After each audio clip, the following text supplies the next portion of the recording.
first say? Yeah.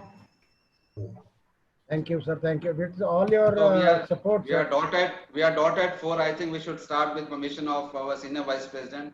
So shall we start? Please do. Please do. Mr. Please do. Jha? Absolutely. Okay. So good evening, ladies and gentlemen. Welcome to this very important virtual conclave that we will be discussing about the blockchain technology. And as we know that India is taking strides in adoption and implementation of new technologies. And the government's thrust on Digital India that has been launched around 4 years back, this is being manifested by multiple digital transactions, which is actually easing business processes and also enabling transparency and efficiency in the system. So this is also opening new doors for innovation and deployment of exponential technologies. And blockchain as a technology has found traction across the spectrum within the industries as well as with the government. As you know that now many state governments, they are collaborating with startups and many technological giants in order to develop some proof of concepts and to do some pilot projects. And as this trend continues, the public sector as well as private sector, it may leapfrog into a new era of digital management. And blockchain, in fact, today it can be compared to what internet was in early 1990s. So we are in fact ushering into a new paradigm, which is comprising of internet of trust and internet of value (IOV).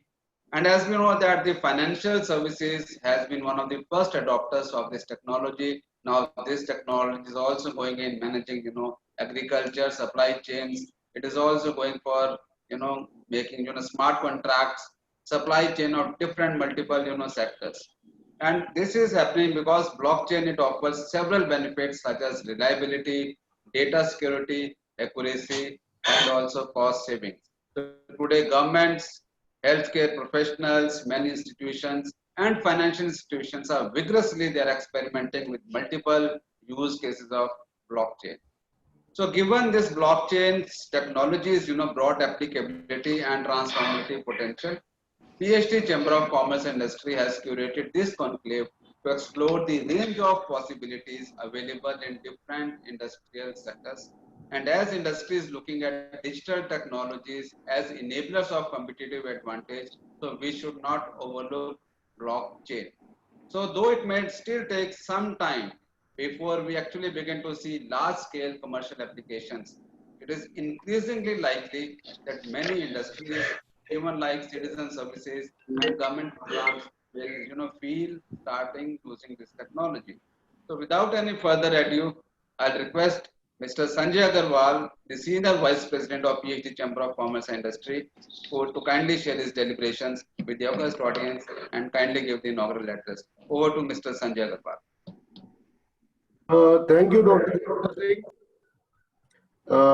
It's my pleasure to welcome Mr. Arun Kumar Jha, Director General, National Productivity Council, DPIIT, Ministry of Commerce. Dr. D.S.D. Shivkumar, Director, Agribusiness Development, Tamil Nadu Agricultural University. Mr. Ryan So, Founder and CEO, Edufied. Ms. Shantini Raja, Founder, Chairperson, CEO, RS Square Technologies. Mr. Rahul Kumar, CEO, EGW Capital. Mr. Surinder Kumar Kalra, our in-house blockchain expert. Mr. Ashish Agarwal, Chairman, Startup Forum, PHDCCI. Mr. Bharat Singh Mehta, Co-Chairman, Startup Forum, PHDCCI. Mr. Sumit Duggal, Co-Chair, Startup Forum. Dr. Jatinder Singh, Director, PHDCCI, and our Secretary General, Mr. Saurabh Sanyal. Distinguished delegates from the startup ecosystem, industry, and academia, a very warm welcome to you all. I am very delighted to share my thoughts on the virtual conclave on blockchain, leveraging business, innovation, and application. It is indeed my pleasure to receive such an enthusiastic response from the dignitaries and distinguished guests assembled at this August VC gathering. For something which made its beginning just 12 years back by a gentleman or a group of persons who called themselves Satoshi Nakamoto, to have built up this whole technology, this distributed ledger technology, which their initial aim was, of course, to start a cryptocurrency called Bitcoin, which I just looked up on the net, and it's worth, one single Bitcoin is worth 7 lakh rupees today. So I don't know what's the total MCAP of Bitcoin, and all the Bitcoins issued till date. I don't know how many billions of dollars it is. But yes, this is where it started. And the reason for probably starting, one of the reasons probably for starting this distributed ledger system was the security and the assurance that probably nobody could break into it or alter the records. So today, we have gone much beyond that. Of course, there are many currencies, many cryptocurrencies using the distributed ledger technology, and which are worth billions and billions of dollars, and people have made their fortunes on that, and many people I heard have also lost them. Not to mention $1 billion in market cap lost by Twitter today over the Bitcoin hacking attempt on some VIPs in the name of Bitcoin, right? So I think this technology has become so important that mere mention of it has wiped off $1 billion from Twitter. So that tells us the importance, at least, of the technology. But blockchain technology definitely can be considered an important part of the critical infrastructure services today now. At least in today's context, it is not just limited to cryptocurrencies or the shady dealings of people who need to store such money. But in addition, it has become the technology to go to for security of your data and for secure transactions. So this technology therefore has massive possibilities which will impact the future as we know it. And 80% of banking experts say that the blockchain technology will cause many changes in the coming year. Any transactions that are carried out through blockchain system are much more secure and transparent. Various benefits to blockchain technology include time and cost efficiency, time saving, privacy, security, fraud reduction, smart contracts, record keeping, and centralization. Blockchain storage costs can reduce the price of cloud computing by up to 50% is what I am given to understand. Blockchain has gone far beyond its beginnings in the banking and cryptocurrency. Annual global spending on blockchain applications has almost tripled since 2017. The annual spendings on blockchain solutions will nearly reach $16 billion by 2023, according to the CB Insights market sizing tool.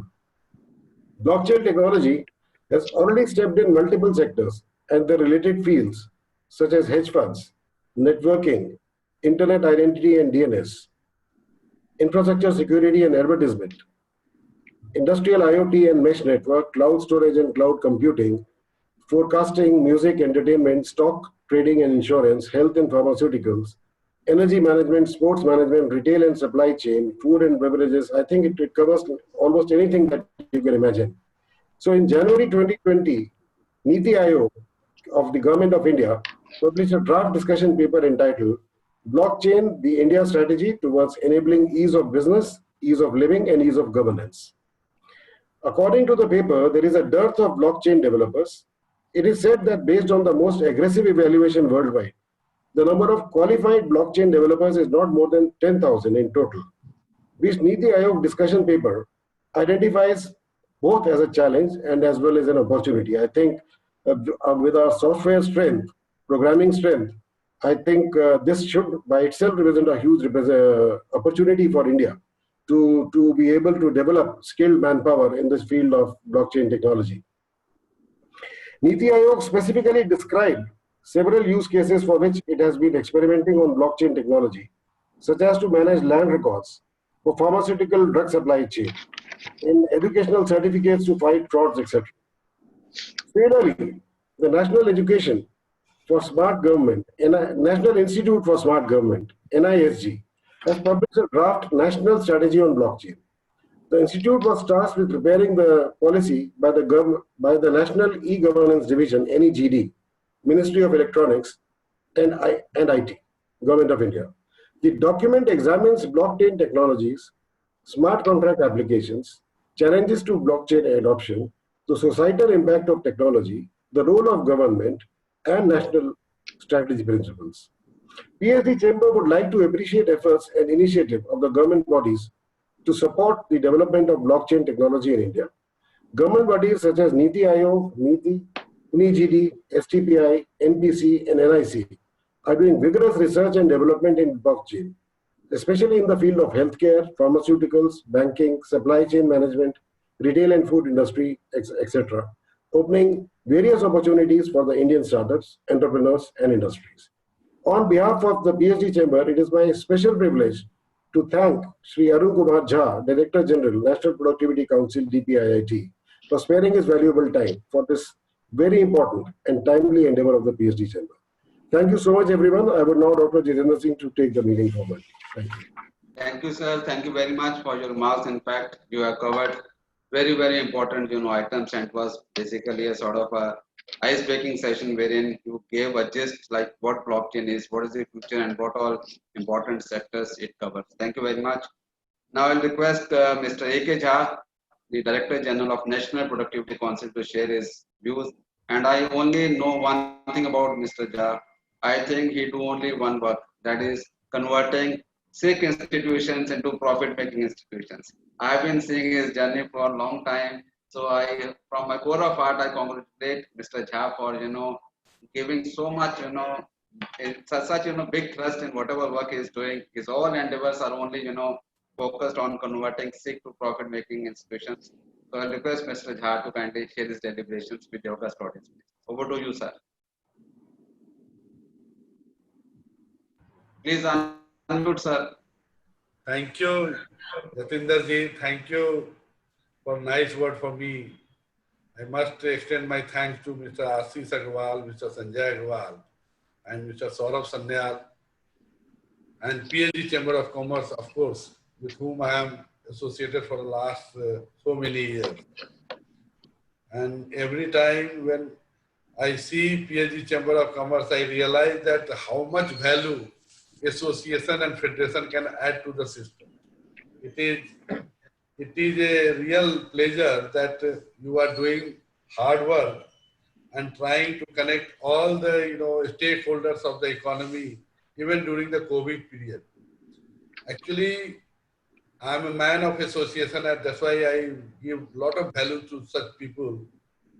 And let me tell you, this COVID has one blessing at least, that through internet we all are at one platform. It is a really blessing in disguise. So many people at one point of time cannot come together. However hard you try, you will get 5 or 6 dignitaries and 20 participants. Here I am seeing 92 participants. You're on the way home. You're on the way home. And parallelly there are so many other webinars, etc. is happening. Even my organization, what we did that right from the day the lockdown started, although I have been coming to office every day, even during lockdown I came because I am a member of one of the empowered group. But what I am saying that till date, National Productivity Council has organized more than 150 webinars, and we do not organize any webinar free of cost. We charge fees. Because I always feel that this work of charity and subsidy should stop, otherwise we will not progress. But anyway, coming back to this, blockchain, which is really a new subject, and many organizations I have seen are shying away it. But thanks to Jatinder ji that he has taken a strength to organize this, and it has a really very. I should start with that. Very big scope for all developing countries, all South Asian countries, including India. To our friend, I just want to tell you that Industry 4 revolution, which is taking place nowadays, is a golden opportunity for people like us and all our industrialist friends here. And I will request my Sanjay Agarwal ji and Ashish Agarwal ji to organize all industrialists to adopt Industry 4 as soon as possible. And there are low cost, in India we have got low cost automation things also available. first of all, that machine measuring data, how important it is and how cheap it is available in the market. And all MSMEs, let me tell you, all MSMEs can be connected to this. So blockchain, what I'm saying, that every one of us, all IT employees, IT workforce, numbering about 5 million people in India, in the hardcore IT business. I'm talking about direct employment. Everybody has a potential to shift to blockchain, and let me tell you, 10 times higher than that workforce will be required if we shift to blockchain in a swift manner. Like Mr. Sanjay Agrawal has described how Bitcoin started this concept of blockchain, when we came to know that one aspect can be seen by everybody, but he cannot see other part. And at the same time, it is built on the trust. And in a country like India, it is very, very important that how do we see our part at the same time without the other part. Like in exam, every time we need to carry our certificates to, our employees, our alma mater, our government, that I am so and so, my certificate is here. But in blockchain, he can just simply type Arun Kumar Jha, roll number, whatever it is, and he will get everything. And he cannot change it also. I cannot change it also. Government has started DigiLocker, but DigiLocker can be converted into blockchain. And in India, every part, like CBSE examination, more than, 4 million people take the examination, 5 million people take the examination. Somebody is looking for admit card. Somebody is looking for, that result. Somebody is looking for the school examination center. Everybody can see. It is like block, a piece everywhere.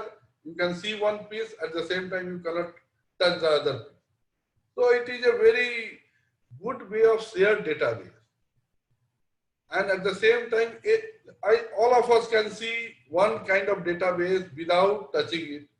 Suppose I change it, Mr. Jatinder Singh will reject it. Every node will have a command over that thing. So that's what I'm saying, that like Mr. Agrawal was talking about Bitcoin, how it has affected the currency market. India also has legalized it. Soon enough, you will not find why you go to bank. Even now, I don't remember when did I go to bank last. I don't remember when did I go to post office. Kalraji, isn't it surprising? Can we imagine in our lifetime that we are not going to these places? You remember queuing up your railway ticket. How long it used to take? Now you don't remember when did you go. So all these things have changed.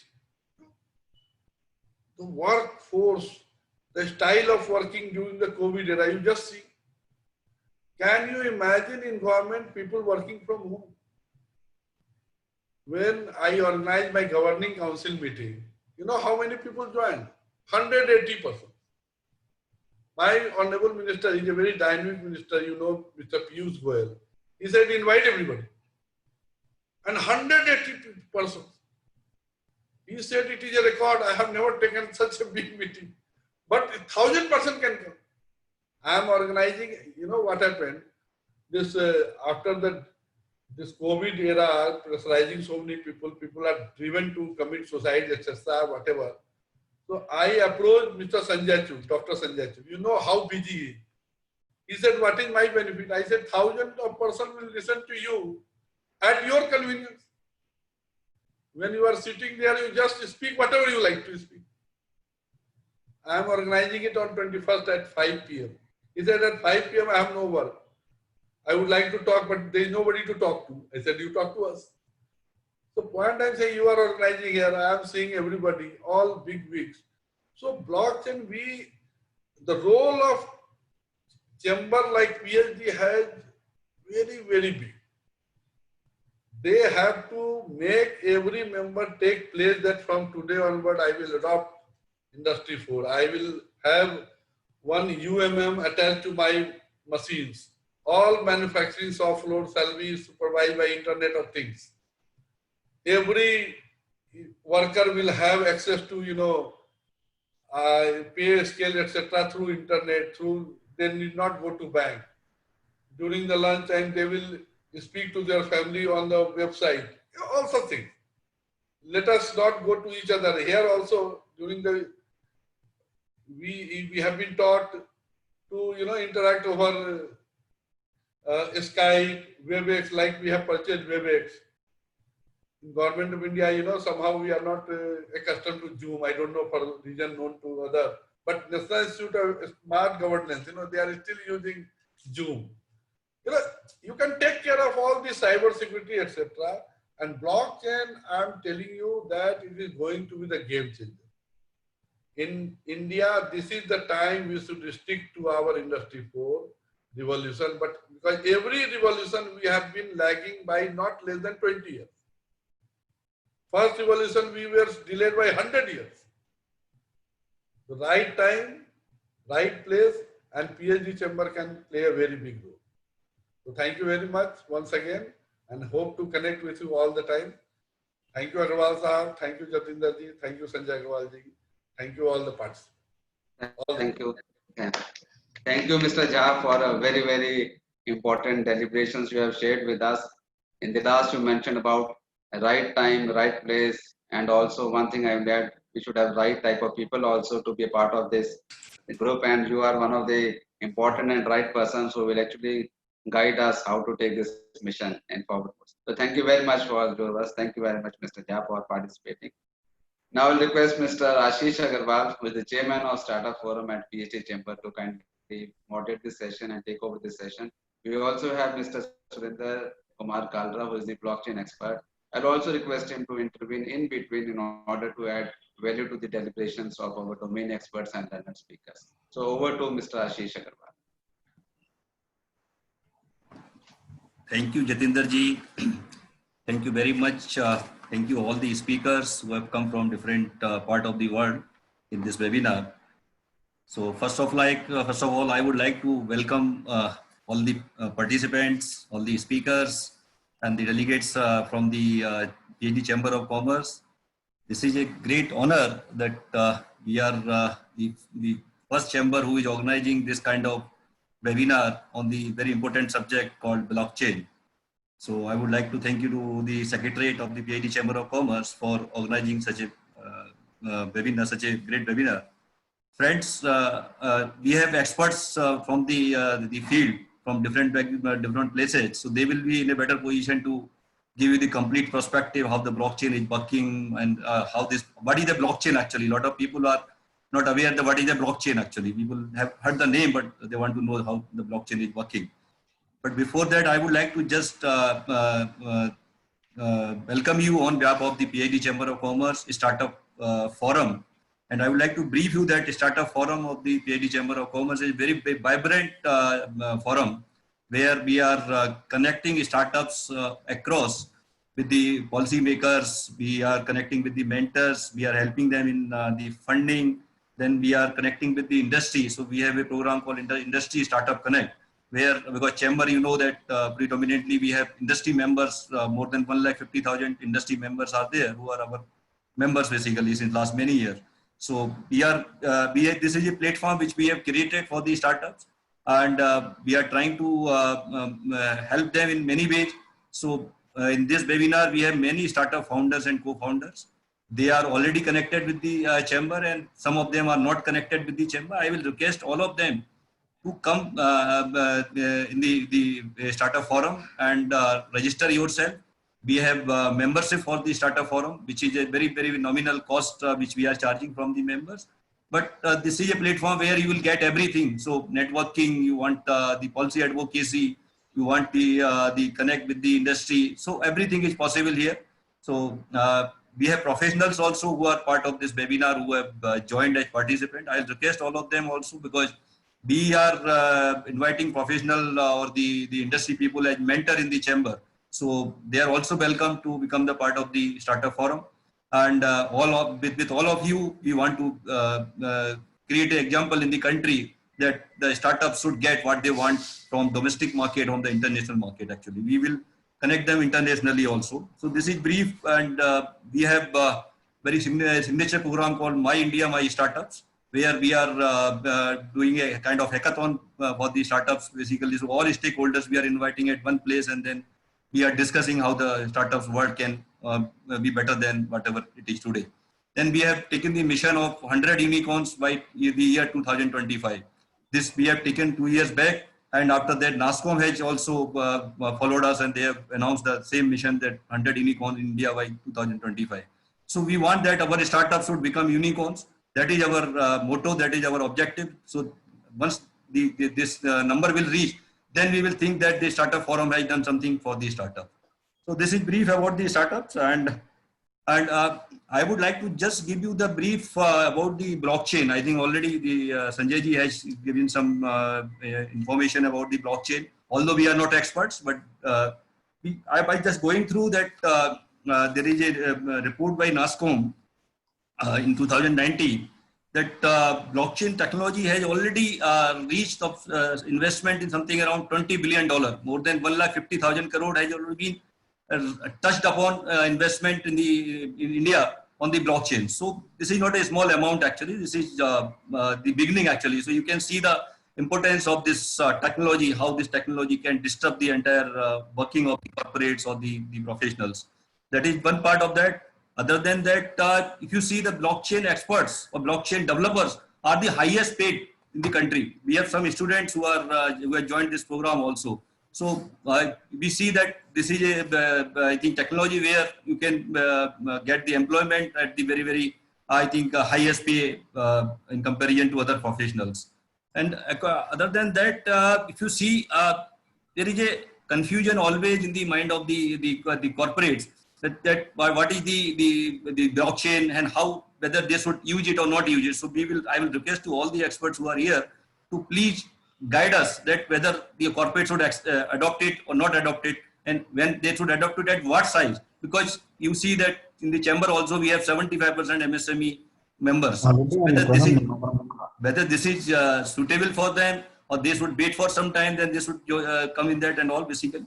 And other than that, if you see that there are 20 sectors which have been identified, as Sanjay ji has told the Niti Aayog report also.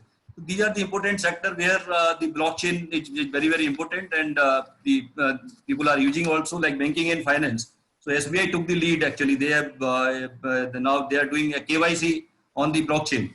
So that is insurance claim management, which is a very important part in India. If you have seen many times, the insurance claim is taking more than months. So if the insurance companies will use the blockchain technology, they will be having the better claim management, and as a consumer, we will be having the very less time for getting the claims from the insurance company. So there are many examples which are there, which we will discuss here. Then there are roadblocks also. So till now, the regulation is not very clear. So we would like to understand from the experts that how the regulation is there in the blockchain side also. Then RBI was not in favor actually. In the cryptocurrency side, actually, if you have seen, there were a lot of tussle there basically. Then the Supreme Court came in the picture, and then some I think the transparency, some clear situation is there where the Supreme Court has allowed, but still the regulation has yet to come. So we need to discuss on that also. And so I would like to invite speakers, the panelists who are experts from in this field. So we have Mr. Surinder Kumar Kalra. I think he is our PhD member also, senior member, and the managing committee member. He's very actively involved. So Mr. Kalra is the professional. He is the chartered accountant by profession, and he is involved into many things: cross-border trade and investment, due diligence, data analytics, blockchain. So many things he is doing. But in the blockchain side, I think in the last 3-4 years, he is doing a lot actually. By discussing with him, he has done a lot of work, and he is doing a lot of work also. So I would like to invite Mr. Kalra to speak on the blockchain, whatever there in India, and what are you doing basically, so that people don't know and how the blockchain is working actually. And Jatinder ji, we have one video. You can give I think the link to the audience, which can give them some idea that how the blockchain is working. It's a very simple format where the complete information has been given. So So Kalraji, over to you. I have tested that link. In fact, the audio quality is not up to the mark. So I think So you can send the link on the chat so that people can see it later I'll on. do that. Yeah. Yes. So over to Mr. Kalra.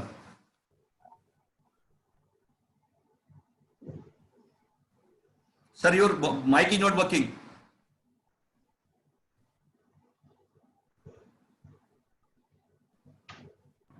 Okay. Hello, good afternoon. Good afternoon. You can hear me now? Hello? Yeah, so we can hear you. Yeah. Thank you, Ashish ji, for such a wonderful introduction. I didn't know myself so much about myself. And I'm not an expert, as been told by the panelist and Jatinder ji, that I'm an expert in blockchain. In fact, India still doesn't have any expert in blockchain. And we are all novice and trying to learn every day how it is all. What I know about blockchain is, I would say that Dr. Jatinder is the mother of my brainchild, in the sense we started with the arbitration cell and was concentrating on cross-border, as Ashish ji has said, and mainly concentrating on China. And we got a case that one of our members, he had lost an arbitration case in China, so I was invited to discuss with him. As a result, I studied his business model. He is an exporter of mango pulp from India to China. He had been very nicely exporting it for the past 10 years. 2 years ago, he exported a consignment of 1,000 bottles. On arrival, it was found that the 150 bottles of mango were spoiled when they reached China. The buyer refused to accept them and says that I don't want them. So the exporter from India deputed his scientist and agreed that 150 bottles are spoiled. So he agreed to replace this 150. The Chinese buyer says no, there could be infection in the balance 850 also. Kindly replace the entire 1,000 bottles. In this argument, by the time this argument was going on, the banking documents which were invoice was paid by the banks and the money was credited into the bank account of the exporter here. Now the second fight started, that they said you return the money, they said you return the bottles, first you return the bottles, first you return the money, all that. In that process, the 850 also got spoiled. The case went into arbitration and the Indian party lost that arbitration case, and then it came to me. I asked certain questions. From where did you buy the mango for the pulp? He said from 3 orchards. Maybe one earlier you were buying from 1 orchard, this time you bought from 3. Maybe the third one has put in some extra pesticide and that went into the manufacture of those 150 which got spoiled. How about when you exported them, did you get the quality certificate from SGS? Yes. Did you tell P&O that how much temperature has to be maintained? -5 degrees? Yes. So how did this thing happen when all the things went okay? I don't know. If he starts investigating and answering my questions, it will take him more than 2.5 years. But if the blockchain would have been there in his system, it would have taken him not more than 2.5 minutes to answer my questions. So this prompted me as an arbitrator, as an auditor, as an investigator, that why I should do this blockchain myself. And now for the past 2 years or 2.5 years, I've been concentrating more on blockchain than on my original profession of auditing and accountancy. So, so this seminar is the first of the series which I'm taking up with the PhD Chamber of Commerce. And Rayan have been involved in certain other things also with Tokyo and other countries. Now, coming to our this thing, I'll straight away come to our I found out that agriculture is the main thing where it should be adapted in India. And I discussed about blockchain with 3-4 agriculture universities in India, Pantnagar, Hisar, Punjab. But I found TNIU, Tamil Nadu Agriculture work in blockchain. I really want to congratulate them. And they are working very hard on blockchain. So I have invited them also to speak on blockchain, how they have developed for the agriculturists, for the production, for the supply chain and all those things. I'll straight away go to my PPT now.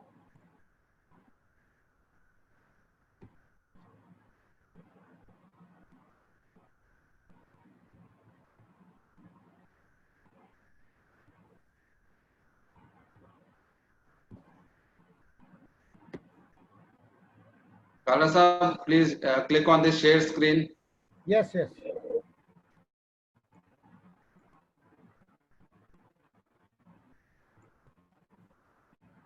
You are able to see it? Yes, yes. Not I'll make it exactly. Yes, yes. make it Fine, full fine. screen. Yes, yes. Yes, yes. Okay. Fine. Please open the full view. Okay. It's okay. Yes, yes. Perfect. So what we call as blockchain is like a distributed ledger of an accountant, where an accountant learns about double entry system. Here we call it triple entry system. And what I'm going to talk about is that it is not only the blockchain. Blockchain is like my PhD Chamber of Commerce. It is like a platform, but the different committees which are there to facilitate the members, those of that, and all of them have to converge to bring up PhD Chamber of Commerce to the top.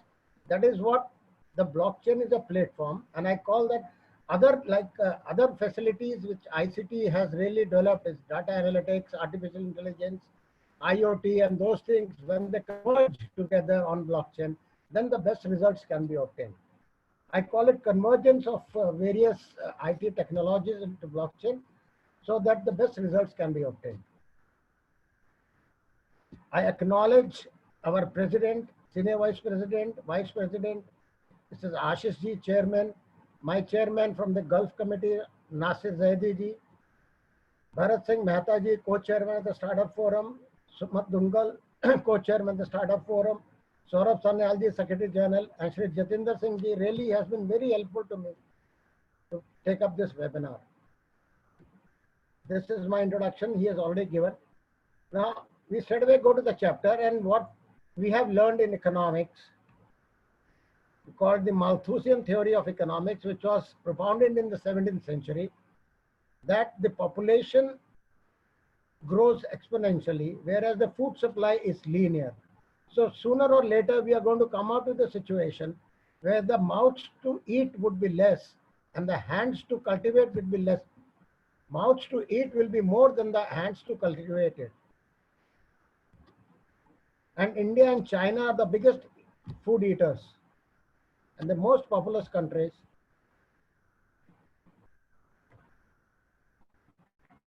These are the challenges which United Nations has given us, that by 2100, that century, the world population will be around 11 billion.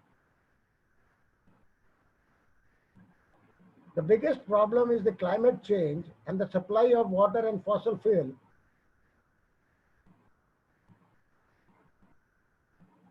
There is an Asian Productivity Organization which has got headquarters in Tokyo.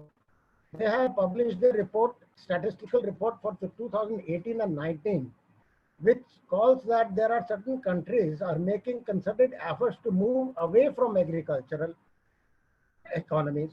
The agriculture sector still dominates employment, accounting for 33% of the total employment in 2016 for the Asia 30, down from 61% in 1980.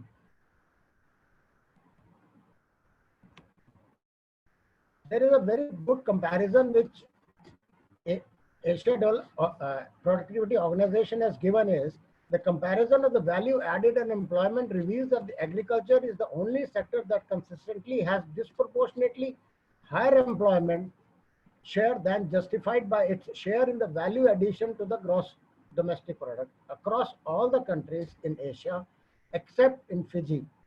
This suggests that agriculture is still highly labor intensive and or there may be a high level of underemployment. What we in India, we call it since the first 5-year plan, we have been calling it as the disguised unemployment in this sector is huge. The entire family works on the farm, but the output could be equal to one farmer only. So it is the APO is the first organization which has suggested that the use of the latest IT technologies in communication and technology in agriculture is very imperative to improve the production and productivity in agriculture. WTO has also, the APO has quoted WTO, wherein the agriculture after the Doha talks has taken a back seat. Now there is a suggestion which being said that the only those countries which have higher productivity ratio to agriculture should be brought in the front and take up agriculture as the forefront issue. Similarly, APO has suggested what Mr. Jha was also telling, the Industrial Revolution 4 technology should not be only concentrated with the industrial sector, but all that benefits of IR4 should be brought to agriculture also, like robotics, machine learning.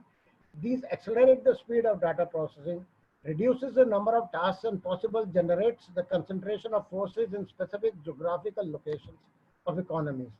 And for the first time, APO has acknowledged that digital economy has arrived in Asia. Further, the challenges which are given by Food and Agriculture Organization are 40% of the world population earn their income from agriculture. 2 billion of the world's unbanked are family farmers living on 2 to 3 acres of land and earn USD $1.25 per day. Lack of equipment to assist during sowing, planting, growing and harvesting of their crops, with almost all tasks being undertaken manually. This point will be taken up by Tamil Nadu Agriculture University, how blockchain will be affecting. Crop spoilage, poor planning, corruption, unreliable record keeping. That is the only advantage of blockchain, that it is the most reliable record keeping thing. I'll answer the questions which Ashish ji had also raised, that which they should take up. If there are SMEs, which portion of their business they should take up in blockchain. FAO has given very good statistics that food systems account for 70% of the fresh water withdrawals. Modern food systems consume 30% of the world available energy. Modern food systems are responsible for 25% of the global greenhouse gas emissions, 70% of the fresh water withdrawals, and 60 to 70% of the biodiversity losses. Climate change in turn threatens 25% of the crop yields. In fact, most of the climate change itself is because of the poor technology being used in the agriculture sector. Nearly 1/3 of the global food production, approximately 1.3 billion tons of food, is lost and wasted. And how blockchain will take care of all this is very, very eye-opening, and one can see now after this. Similarly, fish farming also. This is the pet subject of our Dr. Jitendra Singh, that United Nations has given this targets of SDGs, wherein for the first time United Nations has acknowledged there are 17 SDGs, out of which end of hunger and all those things are there, malnutrition. And there, for the first time, United Nations has also acknowledged that although standard of blockchain protocol for agriculture industry may be premature, it is important to keep an eye on them. They have also acknowledged that agriculture sector cannot be devoid of blockchain. Similarly, the first time the World Economic Forum in 2017 gave a lot of impetus to blockchain, both in the industrial and the agriculture sector. Technologies such as big data, blockchain, Internet of Things, artificial intelligence, precision agriculture is one of the most important things, which was developed by a scientist in UK, and advanced robotics can help shape the transformation. There is one thing very important in agriculture, is that investment in agriculture technology lags far behind the sectoral technological investments. There could be a lot of investment in R&D in other sectors as far as industry is concerned, but as far as R&D investment in agriculture is concerned, it really lags behind. Now I'll come to those technical aspects, what we are going to discuss in the forthcoming sessions.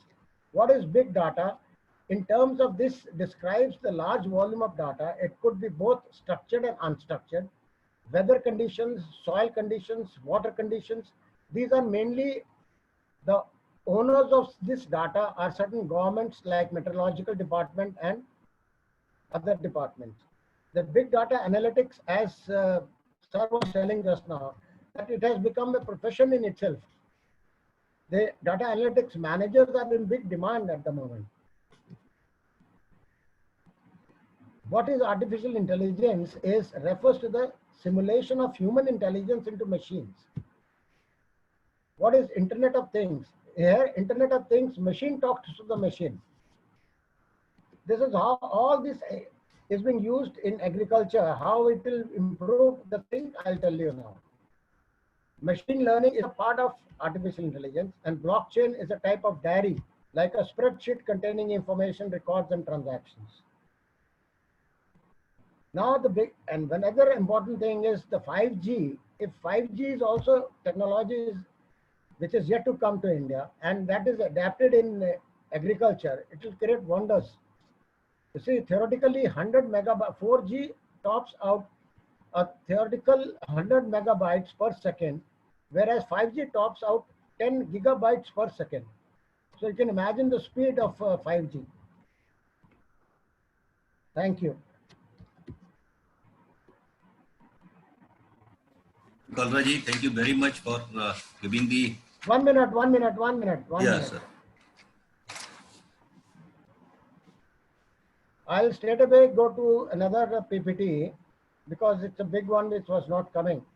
What are the advantages of this conversion? I'll tell you. There are other PPTs which I'm not going to show you. How the convergence will help the big data, artificial intelligence, machine learning, Internet of Things, and those IR4 into blockchain. This is a term which is coined by the IT people, that farm to fork.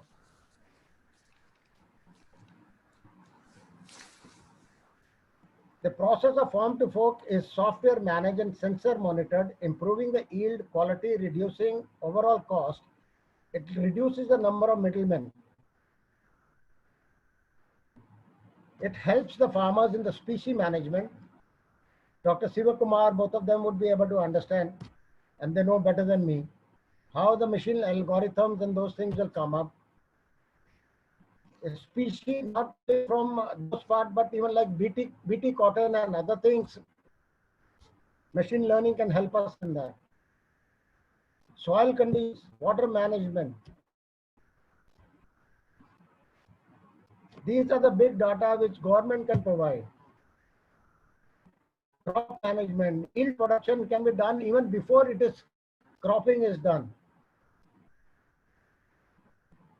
Like this year we had a problem in North India of the locust invading some part of the country. All those can be forecasted much earlier. Disease detection, even weeding out of the things. We take away a lot of insecticides and the manures which are put there, and the poor plant doesn't get much of the food. There is a technology called variable rate application which saves a lot of fertilizer and chemicals. And you see, the biggest disadvantage of the green revolution was that it was full of chemicals and chemicals and chemicals. If now most of the land in Punjab which was arable has been spoiled because excess of chemical fertilizers was used, and it is not being used properly now. Even the water down is poisonous at certain stages in Punjab.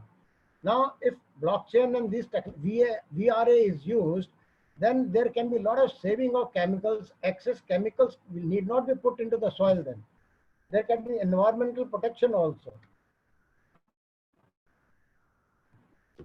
Today we are celebrating that the gentleman called Mr.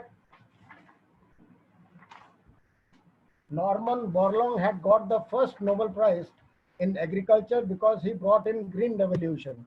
But today we are realizing that what are the disadvantages of that green revolution can be taken up with the help of the latest IR4 technology into the agriculture sector.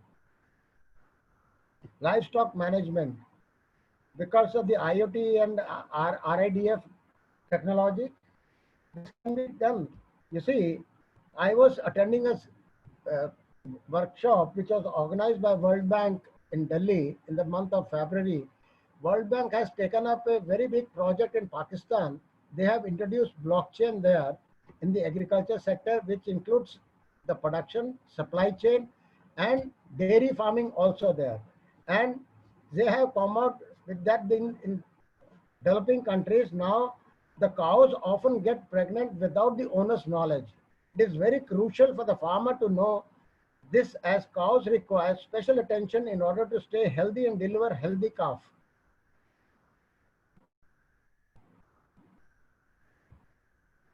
Land registrations is a big problem in India and other smaller countries. World Bank has taken a project in the state, our state of Telangana, to put the land records in blockchain.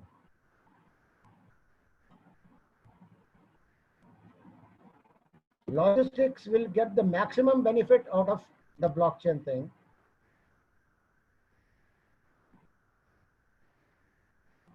FAO has come out with a project in Papua New Guinea for traceability of livestock. Fish farming in New Zealand is being helped with the help of blockchain. Insurance, agriculture insurance, crop insurance is a big problem. Government of India has recently come out with certain insurance policies for the farmers. All this can be put in blockchain and the farmer can get the benefit of it.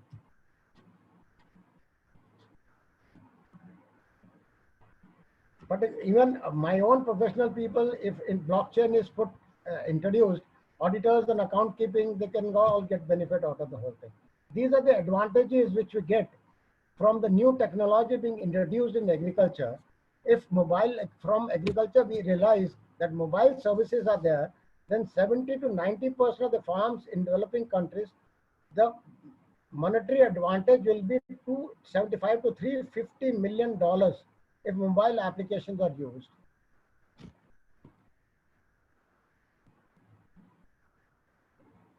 The amount will be around $100 to $200 million.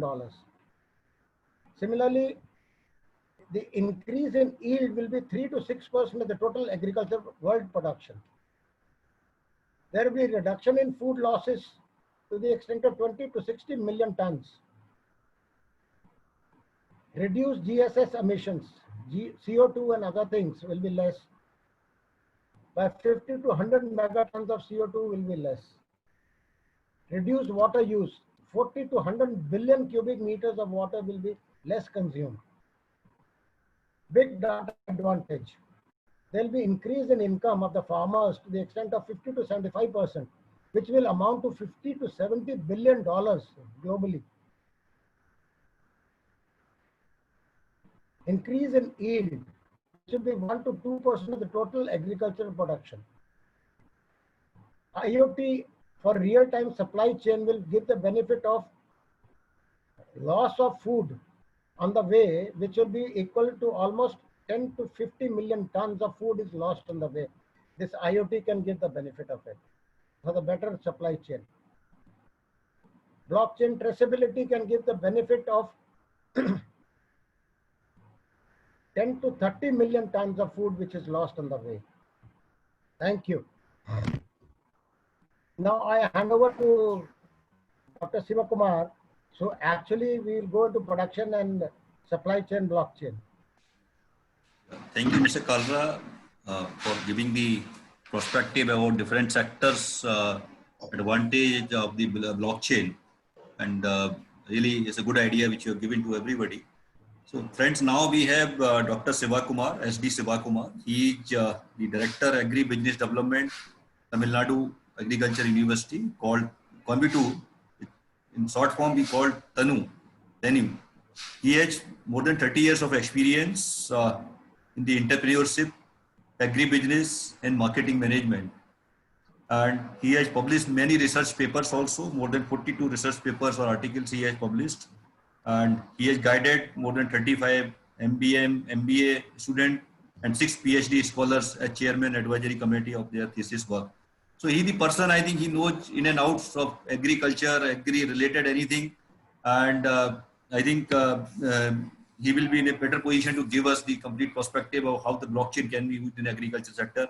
Along with him, we have Mr. P. Sivakumar also. He is his colleague. He's the CEO of Incubation Center of NABARD and Tamil Nadu Agriculture University.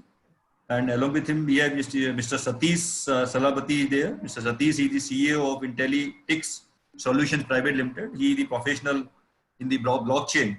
So over to you, Mr. Kumar, and your colleagues. So we'll look forward to listen from you about the blockchain. Sorry to interrupt. Ashishji, sorry to interrupt. Yeah. If any of the viewers or attendees have got certain queries, or they can write in the chat box, or they can, along with that, they can write the email. We will reply to them later on. No, yeah, good idea. By email, we can reply to them. Okay. So over to you, Mr. Sivakumar. Thank you. Respected Director General, National Productivity Council, and distinguished dignitaries in the meeting.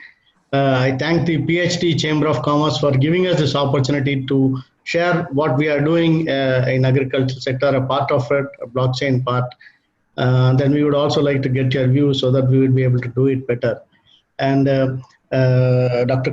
Kalra made a very good presentation of the overview of why and how blockchain is very much relevant in agriculture with all facts and figures. So our task is to take this blockchain agriculture to the Indian farmers, where about 70% of them are small and marginal farmers. And now India, the literacy levels have increased, but how far IT-based literacy levels at rural areas, that to farmers, it will be a major challenge.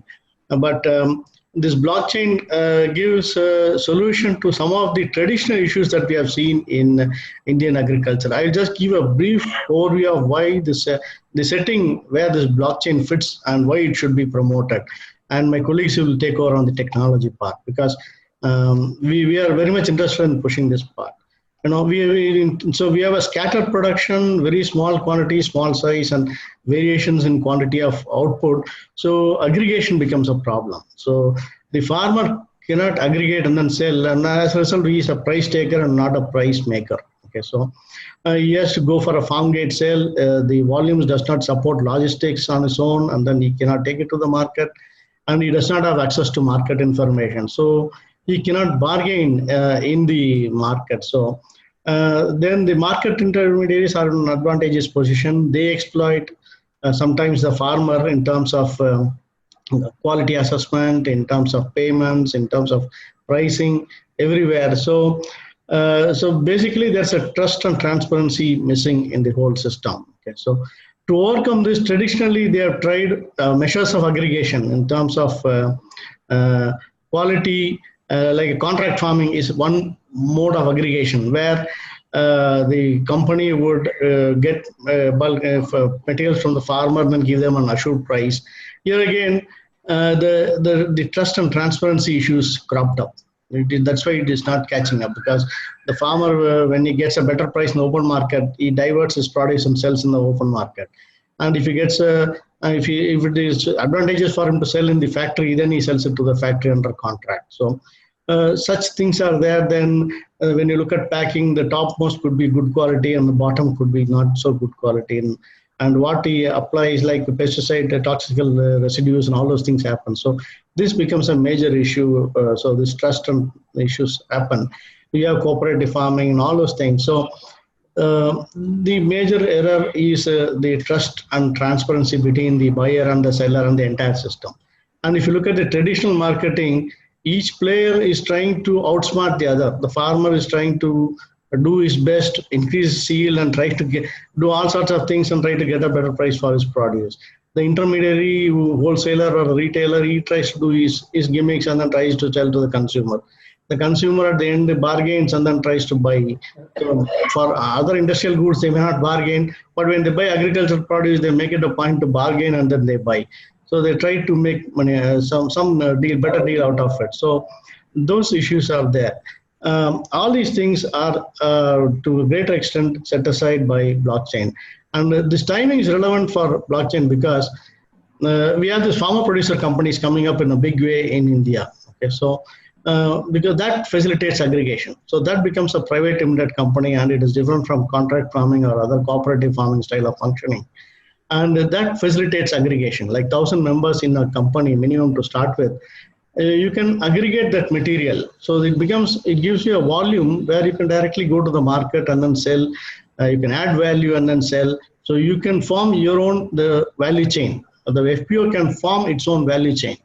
And this blockchain gives credibility to the value chain in terms of the quality of inputs added by the farmer, what each intermediary does. And ultimately, when it goes to the market and you check in the barcode, you know the traceability issues are taken care of, the quality issues are taken care of, the trust is taken care of, the transparency is addressed, and also the governance issues are also can be addressed in this process.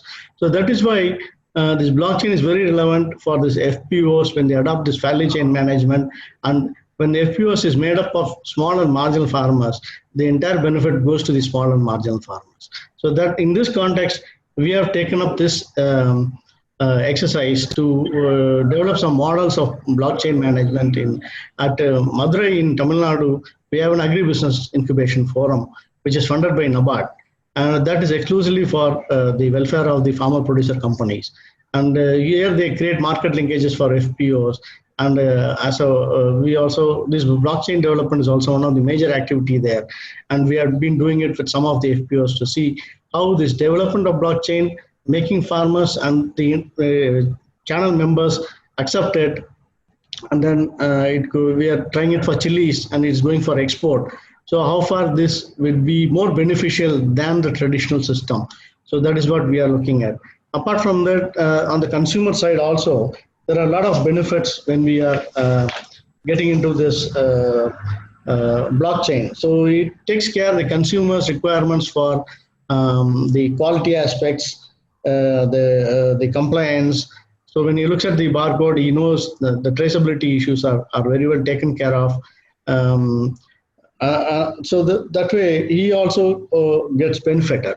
So that way, taking into account all these things, we have been getting into this project. And I would like to have my colleague Shivakumar, you just take over and then move on to the next slide. Next one. You can take. Yeah. So I will try to cover, which is not covered by Karla sir and our Shivakumar sir.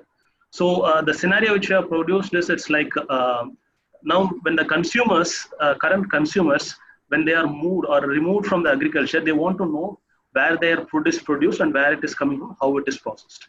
And the startup companies and other companies now moving beyond their compliance systems, and they want to have a brand loyal customers. And the brand loyalty doesn't exist without having a presence of food safety and then food quality.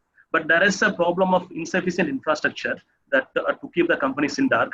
So there is an gaps in supply chain monitoring that creates vulnerabilities. So this is the opportunity where blockchain can move. See, the Walmart has recently done a quick methodology between what is the time taken to find the origin of a produce by a traditional method and a blockchain method. It took 6 days, 18 hours to track and produce, and then by using the blockchain, it was 2.2 seconds. So this is one way where it is like how the process is helping us to find the traceability and other things. I will take care of the technical part of the blockchain with respect to agriculture aspects, and my colleague Satish will be taking care of the other things. So first thing is whether I should go for a blockchain, when I should go for a blockchain. So when your system has multiple parties in the ecosystem, for example, if you take from farm to fork, there are number of actors doing number of activities. So there are multiple parties and multiple activities. There is need to be establishment of trust between the parties. And then they need a permanent recorded transactions. And we want to know who is the ownership. And by having the transparency, the entire ecosystem is getting benefit. If you are having one or two in this checklist ticked, then you can go for a blockchain, especially in the agriculture sector. So I request Satish to take care from here. I will catch up in the later when we explain the real project we are doing within our farmers in Tamil Nadu. Thank you, Shiva. Good evening, everyone. So essentially, I'm going to talk about where do we get started in terms of technology, what kind of options are there, and where is the applicability of blockchain when it comes to agriculture. So essentially, if you look at when you want to build something on blockchain, you will need to work with a few technologies. Essentially, like Mr. Kalra and a few others had explained, blockchain itself is a distributed ledger technology, and essentially it offers a few benefits. Now, there are a lot of developments that are happening where over the blockchain ledger database, you can actually create programs which are typically called smart contracts, which help you build business logic. So you can actually build processes and systems. This is exactly what we are trying to do with agriculture. Essentially, if you look at it, there are a few of these technologies which have been displayed on the screen. So C++ and Python and those kind of things can be used at the protocol level. And a few others like Solidity and Golang can be used at programming the blockchain. Before I move to the actual piece on agriculture, I'd like to quickly give you an overview of how the blockchain works. Essentially, there are a few steps in how a blockchain works.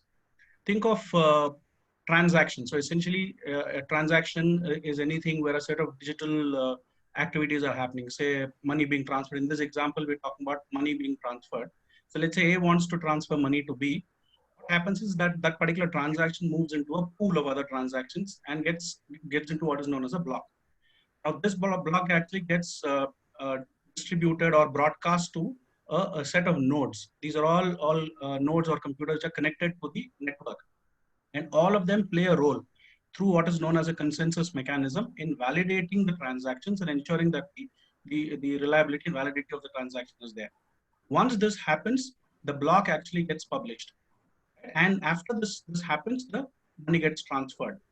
Now, there are multiple ways in which you can do this. There are typically, to put it in very simple terms, there are permissionless blockchains and permission blockchains.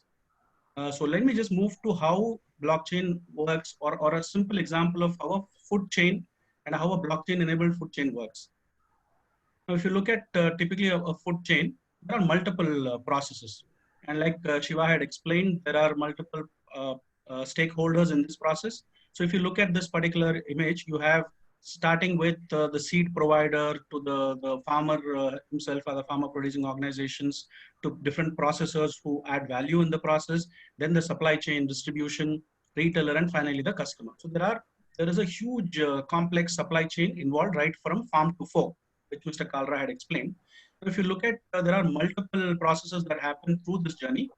And imagine there is actually a physical flow of processes, and there is a digital flow, which means information on what is happening being captured digitally. All this information, if it gets captured and put on the blockchain, it adds to transparency, traceability, and complete auditability of the entire process. Right? Simple example is, if we are going to buy an organic product today from a store, we're actually not sure if that product is actually originally organic, right? And whether we don't know details of where it was, manufactured, or where it came, where it originated from, where did it travel, what is the process it went through before it reached the customer. Through a blockchain-enabled system, you can actually do the entire end-to-end tracing. So through, let's say, a QR code, you can actually find from the origin till the time it reached your hands as a customer, the entire process of how this supply chain moved. So if you look at this particular image, you'll see that at every stage, there is information that's getting added, right? And finally, that all that information starting from the seed provider to the customer gets available for a customer, which can be easily accessed. So there are, again, these are the different things that actually get added on the blockchain. So there are multiple inputs that go in through this agri supply chain. So information about seeds, information about fertilizer, pesticides, electricity, irrigation, machinery, labor, management, all these cross these different stages of the value chain, and resulting in products, health, nutrition. So each one of the end users or customers or consumers are looking at different value propositions from this. But at every stage, the different players come and put information. This entire information is tracked, is validated, is verified, and is put in a distributed immutable ledger to be accessed by multiple people. This makes the entire process completely transparent, which is a huge need, especially in food traceability. Sir, see, the blockchain is a platform, but there is a more need of data. And how data is collected, and what are the data which will be helpful for our farming is I will share a model of what we are doing for weather and price forecast. Tamil Nadu Agriculture University has data of the past 30 years of weather data. And what we do is with that, we can predict what is the likelihood of occurrence of particular weather parameters in the next 15 days. So like that, we have data for the past 30 years, and we infuse the data collected through the current system. So I have a past data, I have the present data, and through a model, we are either, if you want to use an AI model or ML machine learning, you can use it, and you can derive and customize solution to the farm. For example, I can say there is one institute called ICR Nivedi. They are forecasting 14 diseases for cattle and bovines across the country. They say that for the next 3 months, whether your particular district is going to have FMD disease or brucellosis. So like that, they have an data which is collected, and then that is further more integrated into this particular blockchain platform.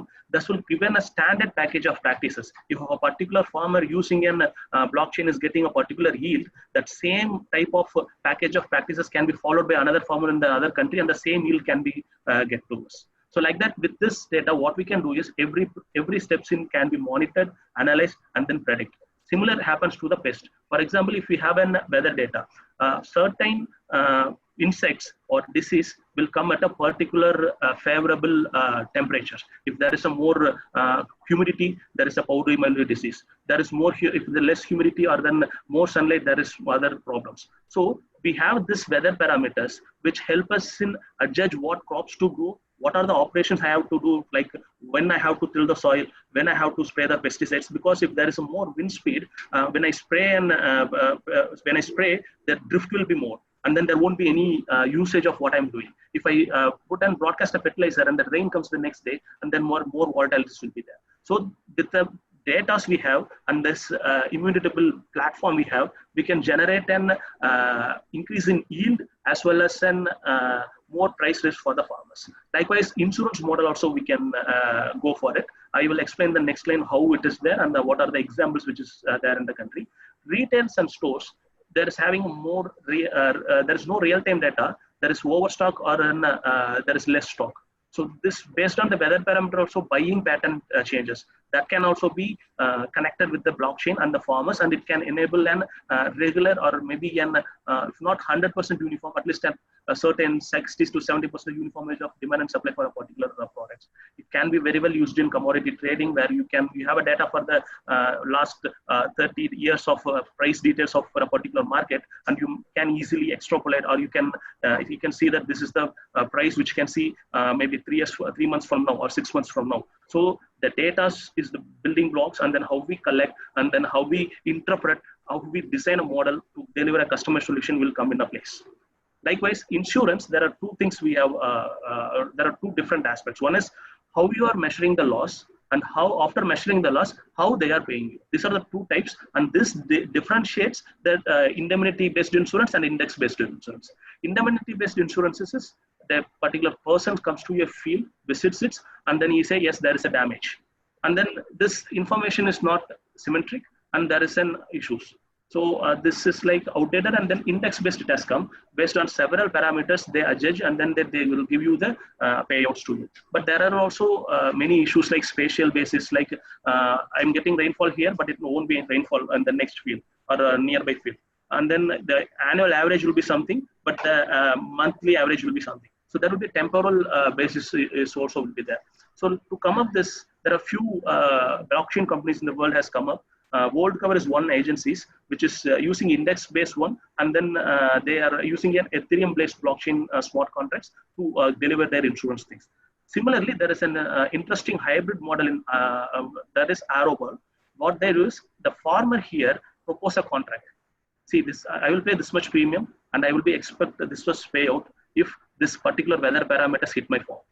So if the investor is okay, then they are agreeing it. They are practicing it, and then it is in a practical. So these are the three models which of insurance which is trying to cover in the agriculture area. Likewise, I think land registration SAR has already covered.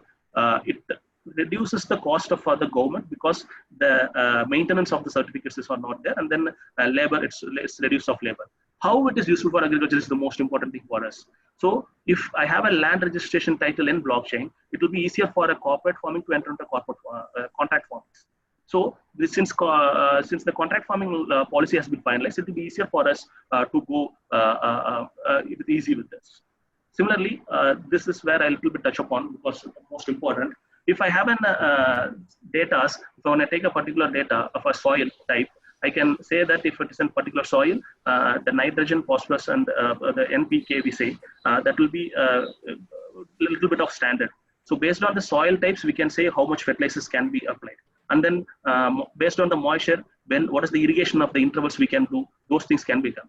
But now the urban agriculture is growing up, and then the water they give is say that it's like it is contaminated. It's contaminated with arsenic, or it's contaminated with some other things. So if we measure that water quality, and then if you feed it, because now microgreens has become an alternate food for many of the peoples. So many people are eating it, but they have certain issues come in. If they measure the quality of the water, and then if they have an QR code which can show what is the water quality, they can easily do it. See, there is one country has also come up with solar coins, because what irrigation, the electricity for agriculture is free in many of the states. Yeah. Mr. Siva Kumar, sorry to interrupt you because of time constraint. I request you please finish it off as early as possible within 2 minutes, because other speakers are also there. Sure. Well, this is a very good presentation. I will request, this is the last slide, which is like we are currently doing it live. So I request Satish sir to share the bit of the technical part, and if any agriculture technical part is there, I will pitch in there. Okay, so this is a project that we're currently doing. So whatever we've spoken about so far, we are actually trying to implement this on a blockchain system. So if you look at the slide here, essentially what you find are different processes or different steps in the agri supply chain or the value chain. Starting from what I explained earlier in the slide, right from the farmer details till the time a produce actually reached as an end user. So if you look at, there are multiple processes, farm and farmer details. What we're trying to do here is at every single stage, information that we gather gets verified, validated, and then uploaded on the blockchain to ensure that there is complete transparency. For example, if we collect the farmer's information, we are trying to get the farmer's, let's say, Aadhaar details verified from the source, from the UIDS system through a backend integration. And that information is then put in the blockchain. So there's complete transparency. You verified it from the source, and then that information is completely immutable now, right? This is something, this database itself has a huge value. Imagine if thousands of FPOs, each one having 1,000 farmers, get all their information of their farmers verified, it has huge value. Then all the other information in terms of the land certification, organic certification, and holding itself. So we have a process where at every stage pictures are taken with geotag. So we know that it's the particular farm, and that information is directly uploaded onto the blockchain. So like that for seed management, for the different inputs. If you're talking about organic processes, it's important that people might say it's organic, but still introduce some pesticides, and it's hard for people to otherwise know. So it's important that you have soil tests done at different stages, and that information be made available on the blockchain. So we are doing that entire thing, seed management, so inputs, biofertilizers, to irrigation, to the harvest, so quality test of the produce, and of course the logistics. If you see how this works, there are multiple stakeholders in this. We've just given a simple example of how, NGO, typically you're talking about the FPO, so the farmer producer organizations who are the primary participants. Satish, at this point, there are several questions which are coming. If you can come to that there are so many people which are involved in the entire supply chain of agriculture, from farmer, tilling, harvesting, and then so many logistic companies are there, cold storage is there, then the food company, processing company. Whether all these companies have to write their own smart contracts, how do they write it? Can that be written in plain vernacular language, or it has to be written in English, or it has to be some hash language? How a common man or a farmer would make use of the blockchain? Suppose Satish and company or Shiva and company is not there, and he wants to use the blockchain technology. I want to use as an illiterate farmer. How do I write in that? I don't know much about IT. I got a laptop my grandson has provided me.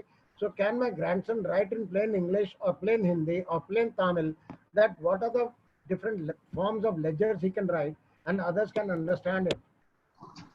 Okay, so essentially, how does it function for a layman? Yeah, so the way it works is that at a broad level, these systems or these platforms are developed by organizations, and users actually play a role where they don't have to really worry about how much technology they know. So today, mobile has, it's there in most places. the farmer himself or his children can actually help in updating information on a daily basis. It doesn't necessarily need a specific technology. The technology is being taken care of at a very macro level, at the overall platform level. So that So, is the for biggest example, advantage it has yes, got. That is what we have to explain there. Exactly. So the advantage is that you build a technology which is complicated, but that doesn't affect the farmer himself. It's actually very simple from a user's perspective. And like Mr. Kalra said, there are multiple players. Normally, this is actually the complication in a supply chain. The blockchain tends to simplify this whole process because each one comes and plays their role, his or her role. For example, if somebody is doing weather information management, they come and they put their information, which is verified. The certification body which does their verification. The compliance agencies come and do this. Each one gets a specific login, they do a specific role, and that information is verified and put on the blockchain. So the overall system itself is pretty complex, but each utility from the user's perspective is pretty simple, right? And that's the whole thing about blockchain. And that is how blockchain derives its name also, that each person creates his own block and adds to it by the nodes, and it is called a blockchain. So the nodes are there basically to try and validate the information, and it's a very robust system. And today with advancements happening, depending on what exactly is being put on the blockchain, you have multiple blockchain options. So if there are known parties which are coming together, you can actually have a blockchain which is permissioned, right? For this particular example, we've actually used a permission blockchain. For a country or level system, something that every citizen, for example, voting or something, you can probably use a permissionless. So these are the basic processes that go into blockchain. I would like to answer the question which was raised by Ashish ji. There are two questions that what is the data protection? In fact, European and American countries have already passed the act called GDPR, where data protection is there. In our country, it is still at the bill stage and lying with the parliament. Only thing is that if COVID would not have been there, lockdown would not have been there, maybe this bill would have gone and some discussion would have taken place in the parliament. Second is that regarding the smart contract, even countries like Holland, the Dutch law has already recognized the smart contract as a contract as far as the Evidence Act is concerned, and it can be used as an evidence in the court of law. But India, it is yet to come there. Please. Very true, sir. Yeah, it's a very important point you made. A lot of questions come around the legality of smart contracts, and there are a lot of countries which are already showing the way, and it's only a matter of time, once. But other countries cannot sit idle on it, because we have to trade with them. We have to trade with Europe. We have to trade with USA. So we have to come out with data protection and smart contract laws on this. Absolutely. That clarification has to come. And regarding the Bitcoin, it was only the trading of the Bitcoin which was. A circular was issued by Reserve Bank, which has been quashed by Supreme Court of India, and now it can be done. Only thing is that the guidelines have to come how it has to function. Absolutely. The Bitcoin trading is still going on. If the guidelines come, we can even have Bitcoin in INR instead of USD in India, made in India, or make in India Bitcoin in INR. So, Kala is a good point. I think we need to have the other presentations also because of time constraint. I think this is a topic which is of interest of everybody. So, Mr. Siva Kumar, are you done or you? Yeah. Okay. Thank you. Done, sir. Thank you so much. Yeah. Thank you very much. So nice of you. I think the way you have narrated the use of technology or blockchain in the agriculture. So thank you once again. Now we have our friend from Singapore, Mr. Rayan Saw. He is an entrepreneur since the last 18 years, and he is educationist also, and he is involved into blockchain in many ways. So he will give us the perspective on the blockchain on the education side. So over to you, Mr. Rayan Saw. Please carry forward.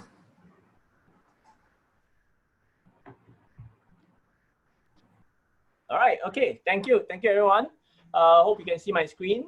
And let me just open up the slides while we're waiting for the slides.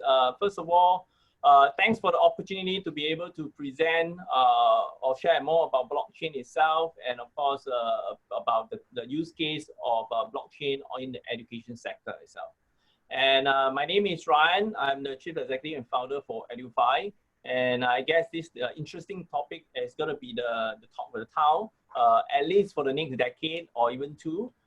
And that's where the opportunity is for a lot of industry that we are really seeing about the various vertical, leveraging on the new technology, like one of the speaker and guest owner actually mentioned. All right, we are just at the early stage, whereas the internet boom is coming about.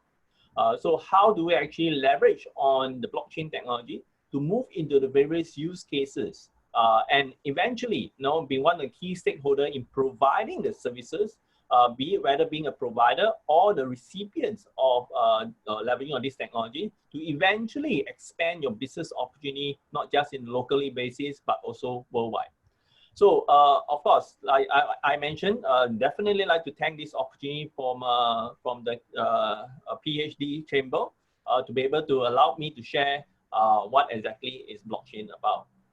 Now, as mentioned earlier on, my focus is very much in terms of education. And you can see that from an education perspective wise, we have this issue, which I believe even Singapore is actually having it. All right.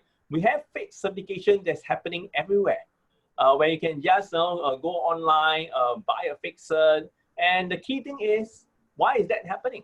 Because it's very hard to verify the credentials, the certificates, the diploma, the degrees from the recipients. The only way to actually verify this is actually for the HR or the employer to be able to call the schools or the universities. Oh, do you have a Ryan study in the university in the year 2000?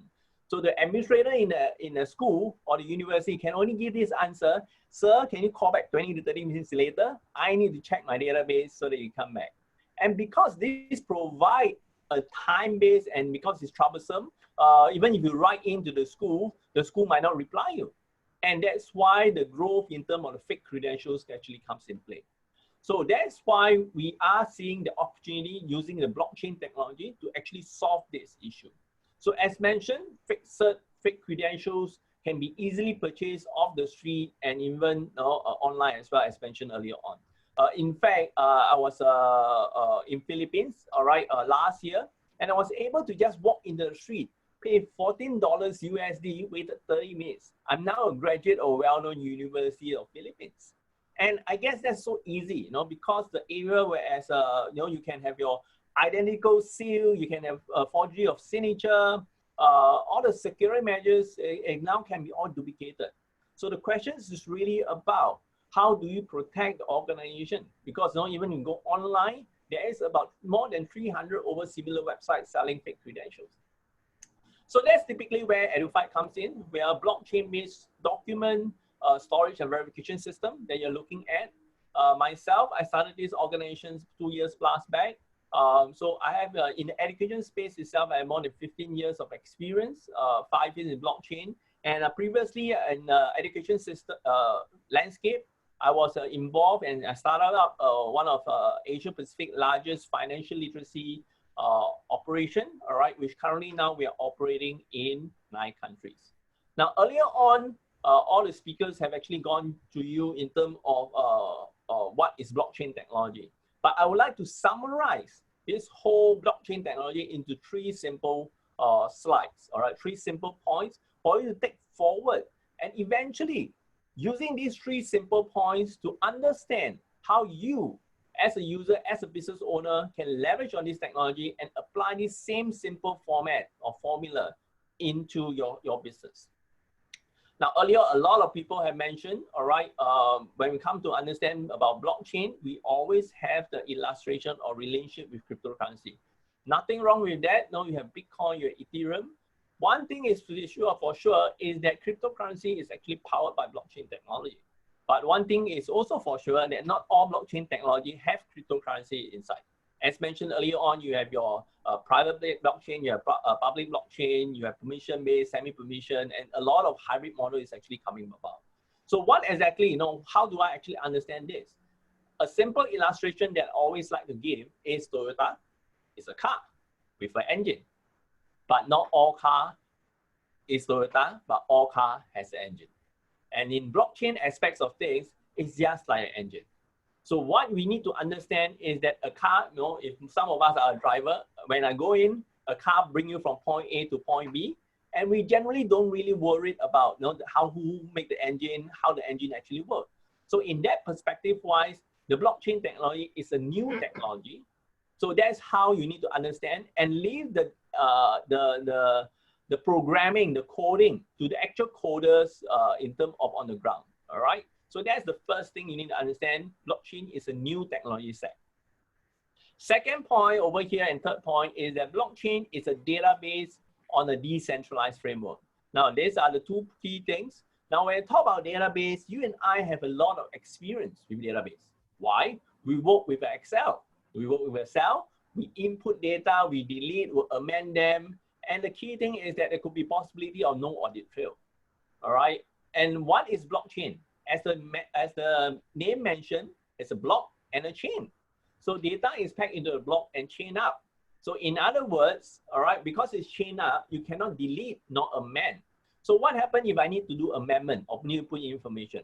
So simple, you put an amendment into a new block or data in a new block, and from there, attach it to the string, which is already there, so that the viewer or requester can see the data on the new block, at the same time, the changes along the way. So it's a highly auditable blockchain, so to speak. So in short, blockchain is a trusted, verifiable, immutable database. So that's a point two you need to understand. Point three, we come to this decentralized. We are talking about first, we need to understand what is centralized. Most of us understand that we have servers, you have one active or maybe 4 backup. But if today out of your 5 server, what happens if 2 of your server is hacked? Yeah, okay, because you still got 3. But what happens is the reverse. 3 of your server out of 5 is actually hacked, which means you are refreshing the hacked data. Now in the blockchain system itself today, we are not only talking about 5 servers, we are probably talking about nodes, all right? So you probably have 100, 1,000, 10,000, even more. Now for the hacker to take over your network, let's say for example, you have 1,000 nodes. The hacker actually need to hack 510 in order to take over the network. So that further increases the security level of blockchain. So in summary, as mentioned, 3 points you need to understand about what is blockchain, and that's about what you need to understand.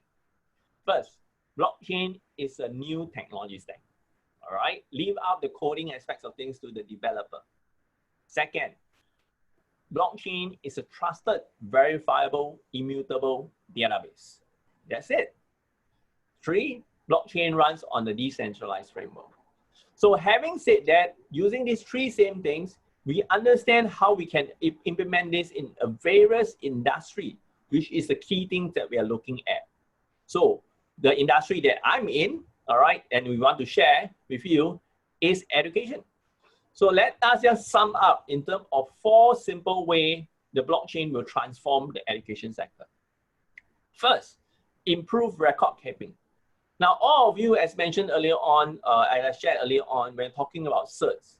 But beside that, beside the credentials, the degree, the diploma, the PhD, the masters that you put in, all right, remember 3 key functionality in terms of a blockchain database is trusted, verifiable, immutable. Why is it that someone still need to constantly call, the employer A, if I go for an interview, still have to call my university to actually verify my credentials? Why, if I make 3 years later, 5 years later, go for a new job, why the employer B still have to call the same university to ask whether I actually study in that university or not? So why not put that information on blockchain, and anyone who want to verify can just refer to the blockchain and say that whether this is verifiable or not. So from there, a lot of records, a lot of data is able to put on blockchain because it's just one time. And it can be verified by anyone who actually have the permission to verify on the blockchain aspects of things. So from there, we are talking about improving record keeping. And that's how a lot of others industries also looking at it. And we are always looking at blockchain as an operating system of trust. When you require a lot of information that's being handed over from a lot of multiple stakeholders, and because they can manipulate the records or information, that is why when it comes to blockchain, it's a trusted, verified, immutable. Every information that's put into the chain cannot be amended. And that's why it increased the record keeping capability. Second, with that in mind, it increases efficiency in existing work processes. You no longer need to worry about rechecking the information. Whether is it correct? Did someone manipulate the data? No, because one time it's put into the information in the blockchain, you can't change it. So from there, there's a lot of redundancy in terms of work process, multiple checks over and over again. In the education aspects, as mentioned earlier on, why do the employer need to constantly call the school to actually ask whether I study in the university or not? Why not just put the information on the chain and it constantly can just check? What efficiency does it give? It means that the university no longer need to actually receive the course. Correct? Oh, employer A, talk about Ryan, employer 3 years later, and employer B talk about, oh, do you have Ryan studying in the university? And see, so it actually gets bigger when the university is longer, isn't it? And today we know, well, probably 20, 30 years ago, people changes job only like 10 years, 20 years. Now, the life cycle of a job is getting shorter. You have 5 to 10 years, you're probably talking about 2 to 3 years. And very soon you're talking about 1 to 2 years. So having said that, putting records onto blockchain, you improve the efficiency of existing work process. Next, it creates a new market for digital asset. What I mean by that, in the past, when we talk about your digital asset, you're talking about not just your academic itself. You're talking about a lot of maybe digital identity. You're talking about your work experience. This eventually create a new market for digital asset. How eventually this can be recorded on a secure basis, on a permission-based basis, providing all the data privacy perspective points, which earlier on the speakers have mentioned, to be obliged to GDPR, all right, to be obliged to in Singapore private PDPA. So you have a lot of privacy acts, but eventually how do you actually secure these data assets accordingly? And with the 3 points, eventually what we are looking at is the ability to create a disruptive business model among the existing industry. So how do we actually leverage on blockchain in the education sector in this manner and create a disruptive model? I will explain it in a while. So the integration of blockchain in education sector is a key. We're talking about increasing productivity over here. So how and why can we do that? Let's just scope it down a little bit more. Blockchain for education, possible use case. Records and certification and credential verification, as mentioned earlier on.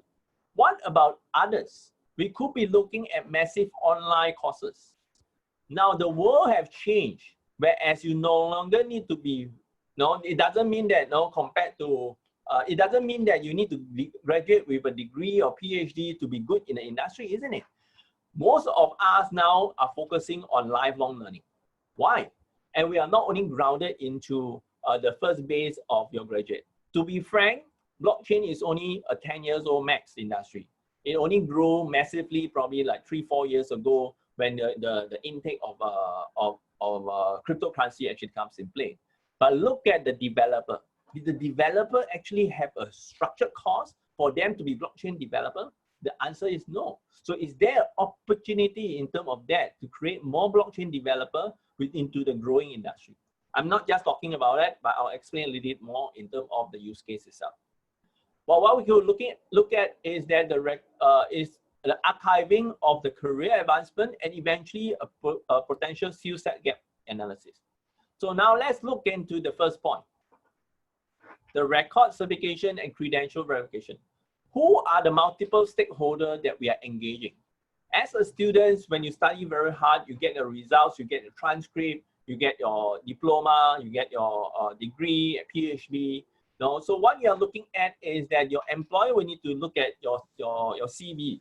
So why you need to constantly amend your CV? It could be just a standard aspects of things, and anyone want to just check, just send the link to them, and then it can do the verification. The teachers eventually uploading the information only one, and they don't have to worry that this record is a damage, all right? And of course, the validator, the tester, all these are the multiple stakeholders that can put information or validate the blockchain accordingly. So that is the key aspects, because you only need to put in once and it's constantly being validated from the same source. So this is one of the key things we are looking at from blockchain side. Obviously, as a lifelong learning perspective wise, as mentioned, it is not only looking into the first academic side. As you look in the professional training, aren't you also taking what we call professional development courses as well? All right, where every year you need to maintain CPD points in order to do renewal of certain courses or license, be it whether doctors, lawyers, engineers, and so on and so forth. The list goes on. So why does it mean that I need to collate all the paper documents just to submit to be able to renew my license? Why not? Can't it be a blockchain? Every time you clock in, you have 2 points, 3 points, 5 points, and then automatically once you reach 15, it goes auto renewal. So that's the automation perspective wise we are looking at. Expanding massive online courses is something that we need to look at. The current pandemic actually provides a very good point in terms of why massive online courses is going to be exploding. We are having no social distancing. We are no longer able to go to physical class to actually attend classes.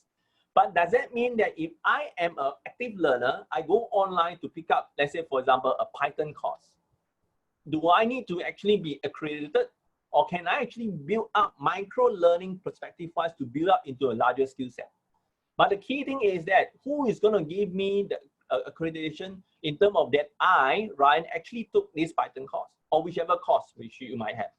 So that provides the kind of build up where I'm able to build in what we call the Boy Scout Girl Guide badges, so to speak, all right? Where eventually in the past, we are talking about your physical badges, the more you have, you look better. But in the electronic world, who can actually verify that I have all these badges? Through a blockchain technology. And that is how you can build up your credentials, your experience, and eventually go into a bigger aspects that, because I learned all this from an accredited source, and this is how I've actually gathered the information. So with the pandemic, the COVID-19 situation, we can able to see that massive online courses itself is going to be booming aspects of this.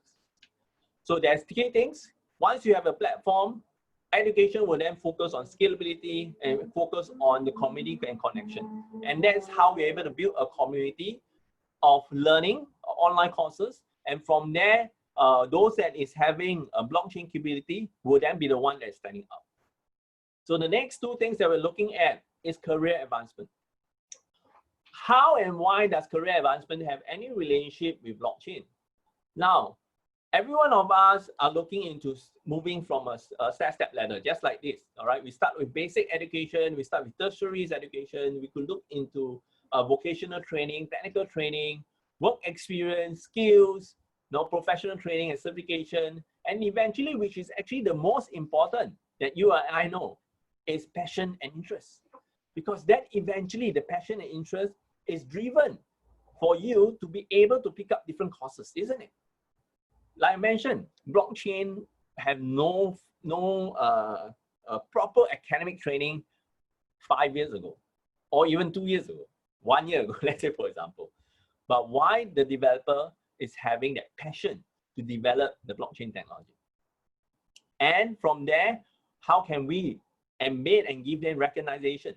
And that is how we are talking about putting micro-credentialing, making sure that every step of the work experience, the skills, professional training is in the personal career passport system. Because that is ultimately what we are looking at, to be able to give the individual the ability to be recognized moving forward. This is a global report, right, by OECD. Okay, as you can see from here, I'm just going to read it out. Blockchain in education, opportunity and challenges in an evolving credentialing ecosystem. The skills credentialing landscape is changing rapidly as the variety of learning experience increases, extending over the life course and no longer confined by traditional academic institution and form of work-based training. Distributed ledger technology like blockchain bring new opportunity for individuals to self-manage and provide evidence of their learning records, and for their employer to identify workers with the competency most needed. This is of special relevance for cross-border students and work mobility. Now, because of globalization, it's important if someone from a country gain that necessary skill set, move over to a new country, but yet to be able to get that skill set validated. So these are the key things we are looking at from there. So that is also why Edufy is born. We are typically a blockchain-based credential storage and verification system. We focus specifically in the education industry. Now we are talking about the credential issuer emitting fake cert and fake claim. We are talking about the individual because it is a digitalized certificate. It's much easier to manage. We are talking about giving them ultimately a lifelong passport to be able to do instant validation. So this is what we are looking at: all-in-one, secure, fully digital, shareable, last-mile delivery in validation. Now, in perspective-wise, one of the use cases that we have, Edufy is the appointed partner in the Ministry of Education in Singapore to onboard both public and private institutions in terms of our system. So I'm going to give you a live demo so that you're able to scan the QR code, all right, and how to validate the credentials over here. So let me just bring it our... Mr. Ryan, how much time it will take? Because we have already crossed our time limit. Yep. Yeah, okay, please. No worries. This is done and I'm done, okay? So as mentioned, this is just like a fake cert, so to speak, all right? So everyone can just change this. So there's no hot sale and so on and so forth. So what we managed to do is that we put in the blockchain details, as you can see from here. And at the same time, we replace the security measures of hot stamping with a QR code. If any one of you are with a mobile, you can actually put it out and scan this QR code, all right? So what you can see later on is the instantaneous validation of to see whether this cert is fake or real, all right? So 3 seconds, 3, 2, 1. Any QR reader, you can just look at it. So what you'll bring to you if you're on the mobile is this page. As long as the key is already embedded, you click on verify credentials. If it's true, it will be put through view credentials. Eventually, the actual cert will be pulled out from the system. Now, earlier on, this was a QR code that allowed you to scan. If anyone was observant enough, this name was I'm fake. With technology, as mentioned, whether it's a hard copy or physical copy, this can be fake itself. But this was the one that actually you scan. So that provides instant validation for anyone that's able to look into that. Okay, so that is how we're talking about a live demo perspective-wise. So in what we want to do is really in the digital transformation, all right, data analytics, stakeholder engagement, and we are talking about creating a partnership ecosystem. So with that, I end my sharing. If any one of you want to claim your cert, which is like this, all right, all you need to do is you're able to just scan this QR code. I'm just going to paste into the chat box as well, all right, and you're able to share with this. Okay, so with that, I end my sharing session itself, and certified, verified, unified, be edified today. Thank you. Thank you, Mr. Ryan. Thank you very much. I think it's a very good presentation. You have given the demo also, and we would know that how the blockchain can be used in education. So thank you once again. Now, friends, we have Santani Raja. She is from Bahrain. She is expert in fintech and many areas. She is founder, chairperson, CEO of R Square Technology, WLL. She has many hats on the social side. She is the part of ICT committee in the Bahrain Chamber of Commerce. She is the Ladies Women Association president also of 2010. So she has many other heads also, but we have, because of time constraint, we cannot discuss on the detailed information. So she will speak about her experience on the blockchain side, or mainly we'll cover on the fintech side. So thank you, Santani ji, for joining with us, and over to you, please. Thank you so much, Mr. Ashish. I would like to share my screen. So thank you so much for each and everyone.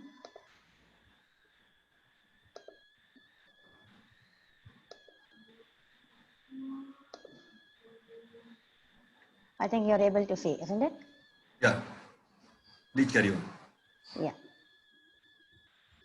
So I would like to extend my sincere thanks to PhD Chamber and also Mr. Surendra ji, Dr. Jatinder, and each and everyone, and all the distinguished speakers also, Dr. Shiv Kumar, and also Shri Arun Kumar and Mr. Rayan, for his excellent presentation about the education side.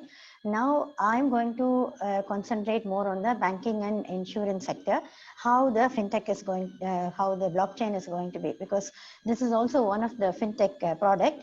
So as I am one of the fintech, women in fintech committee member in the Bahrain Economic Development Board, we more, as you know, Bahrain is more advanced in the fintech because they encourage the blockchain, even the regulatory perspective, and also in AI and RPA. Bahrain is leading in the fintech. So we are more into fintech products. So just to give an overall view, what I'm going to speak today, what is blockchain, which already everybody has covered. I'm just going to give a short note about that, and cryptocurrency, and that how we can use it in banking and insurance sectors, and the future direction, because we are all talking about the advantages of blockchain.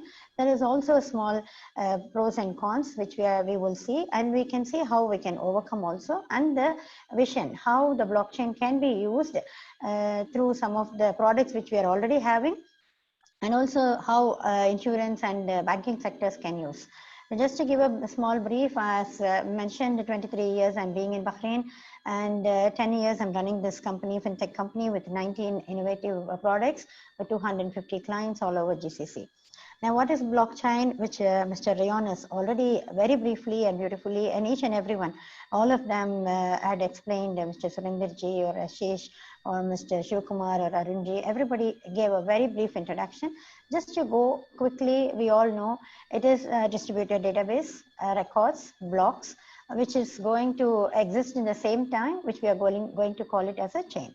So whenever a transaction is happening, here we are going to take a small example like Amazon. If Amazon is going to use the blockchain, so how it is going to be, all our transaction details, we are going to enter the name, the credit card details, and what we are going to purchase. It will be verified in the blockchain, and then the blocks will be created, and each and every block will be having a special code, and that will be here, and then the previous hash, it will be taken care, because the previous whatever hash is there, everything all together, it will be stored. So that is what exactly we call it as the blockchain. So now going to the next slide, now we'll see why it is so secure, and it is essential in the banking sector. So it is essential in the banking sector, mainly the hackers. So there will not be any hacking thing, and new hashes will be created, and the next block, always it is going to have a chain. So the hacking is going to be very difficult, and the distributed ledger. And the conclusion is, it is going to be impossible for the hackers in the banking sector to hack anything. See, for example, now we all know around 1,700 transactions are happening every second just in Visa card. So you can imagine how many transactions in a second with all other cards are happening in the banking sector. So if any small, because the survey from computerweekly.com, they have done with 260 banks, and they have found that every day at least major serious hacks of around 685 is happening. If we are going to introduce this, hacking is just now only with 1,700 per second, but if it is going to go in future, the hacking might become more. So this is the right time we all should get into, although this is a new technology, 10 years old, but only for the past 3 years it is picking up. Now this is a very right time, because in future the hackings are going to increase. Now itself it is going to be 85 per day serious hacks. Then you can, you have to definitely bring this to zero. So for that, we need to undergo, and we have to all think about how to bring blockchain in the banking sector. Just a minute. My slide is not, yeah. First. Now the use of cryptocurrency and what makes it very special from traditional currencies, as we were all speaking about Bitcoins. Bitcoins, like we are having Ethereum, which is public, and Bitcoins, we can use it. The reason why we all have to adopt in future, and government also has to come up, and many banks are also coming up already. Now the Axis Bank, if you see the SoftBank, and also Standard Chartered Bank, huge investments are going on blockchain to bring all this. Because when we are using a currency, for example, a Bahraini dinar or Indian rupees, it all depends upon the bank, and also it depends upon the country's economy. If economy falls, or if the bank is going in a very bad shape, everything, the currency value will go down. But once we stop using the traditional method of currency, and if we start going to Bitcoin, definitely there will not be any fall in the currency value, and it will be consistent whatever happens in the economic. So now suddenly we never expected about the COVID. So due to COVID, so many countries are facing lots of economic conditions. So because of that, the dollar values or the currency values are fluctuating. So if we are going to bring Bitcoin in future, definitely we will be not facing what we are facing right now. And now if you see in the financial sectors, there is huge list of how many places we can use blockchain in financial sector. But I've taken very few things like smart contracts. Smart contracts, the very beautiful example is, see, you want to buy a house, and the landlord has to give your key in a certain time. So you've already paid the advance. And if the landlord is not going to give you the key in right time, automatically the advance which has been paid, it will come back to your account.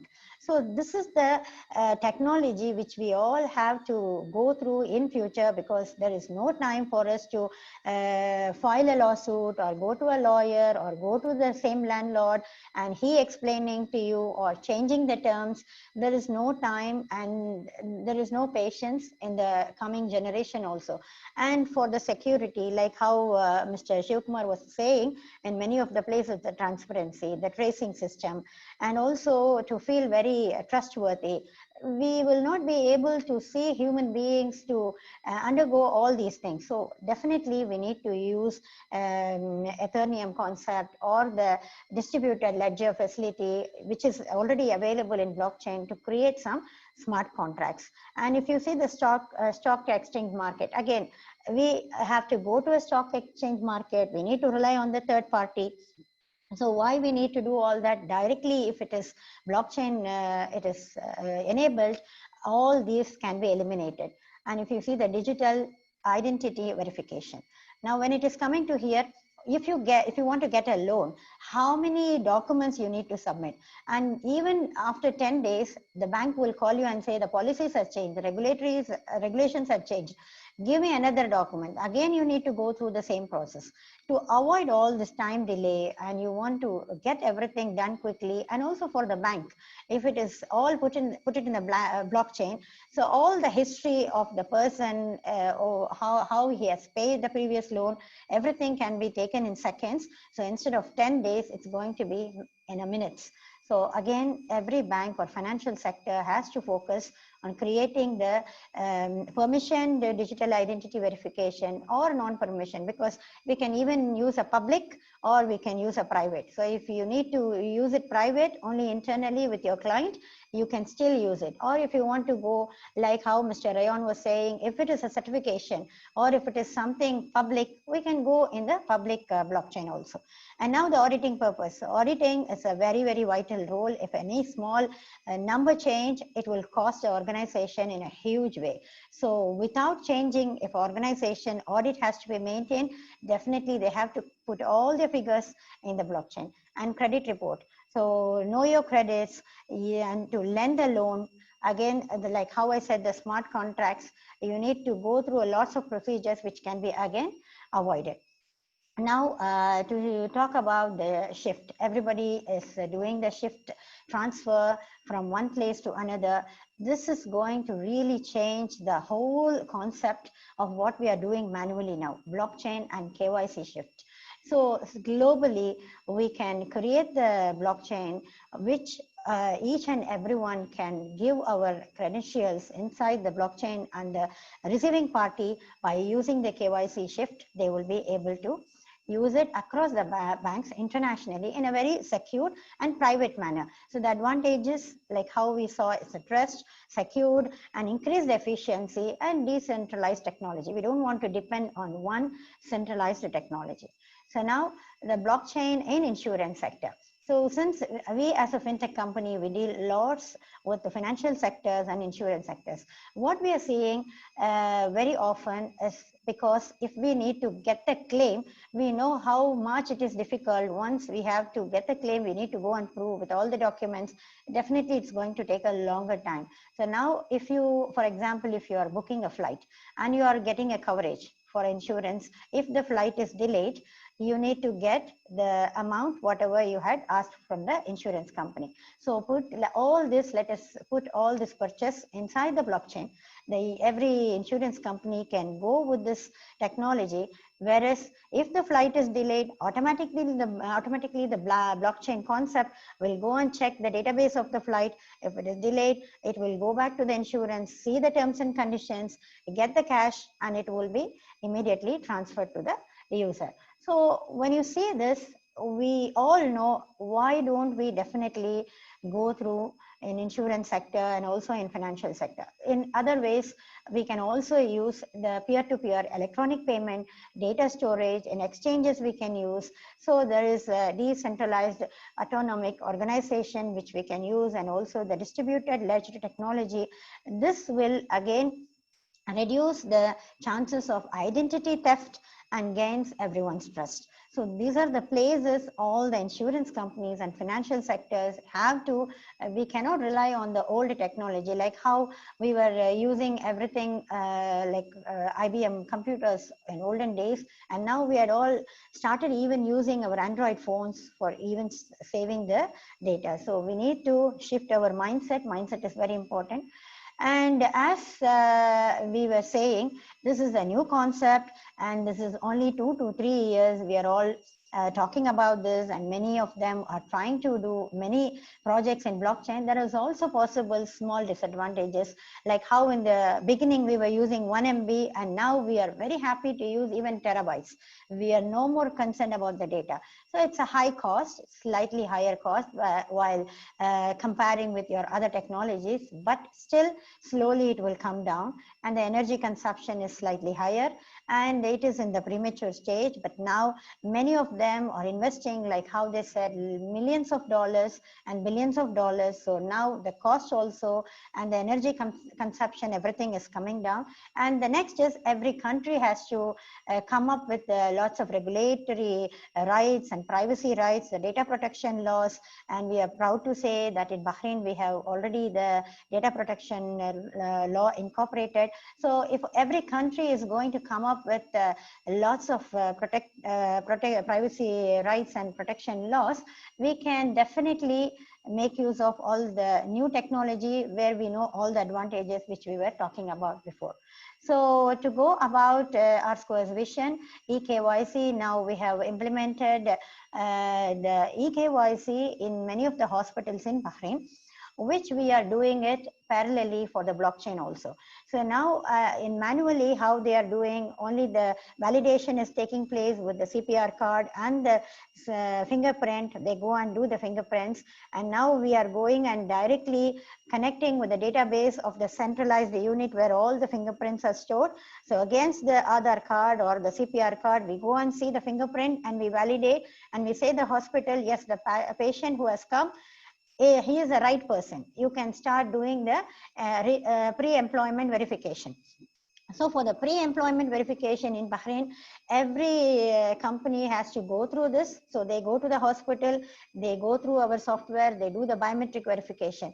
Instead of that, now we are creating in the distributed ledger where the fingerprints and the CPR details will be stored. So every hospital or the employer will be able to get inside with a login, and they will be, it's a private blockchain, so that they will be able to get the access to get the information which will be useful for them to reduce all the hassle of connection and a person going in person, etc. And the next innovative solution which we are already implemented in the insurance companies is computerized inspection system. So if you need to know about a car, if you need to know the history of the car, if you need to know what premium they have paid, or if they want to see how many accidents they have done. So now manually they use the CIS system. They take the laptop or a phone, they go and take pictures and they see how many parts has to be serviced or how many has to be replaced. They do everything, and once they click it, it goes to the claims manager. The same concept, we are putting it in the blockchain.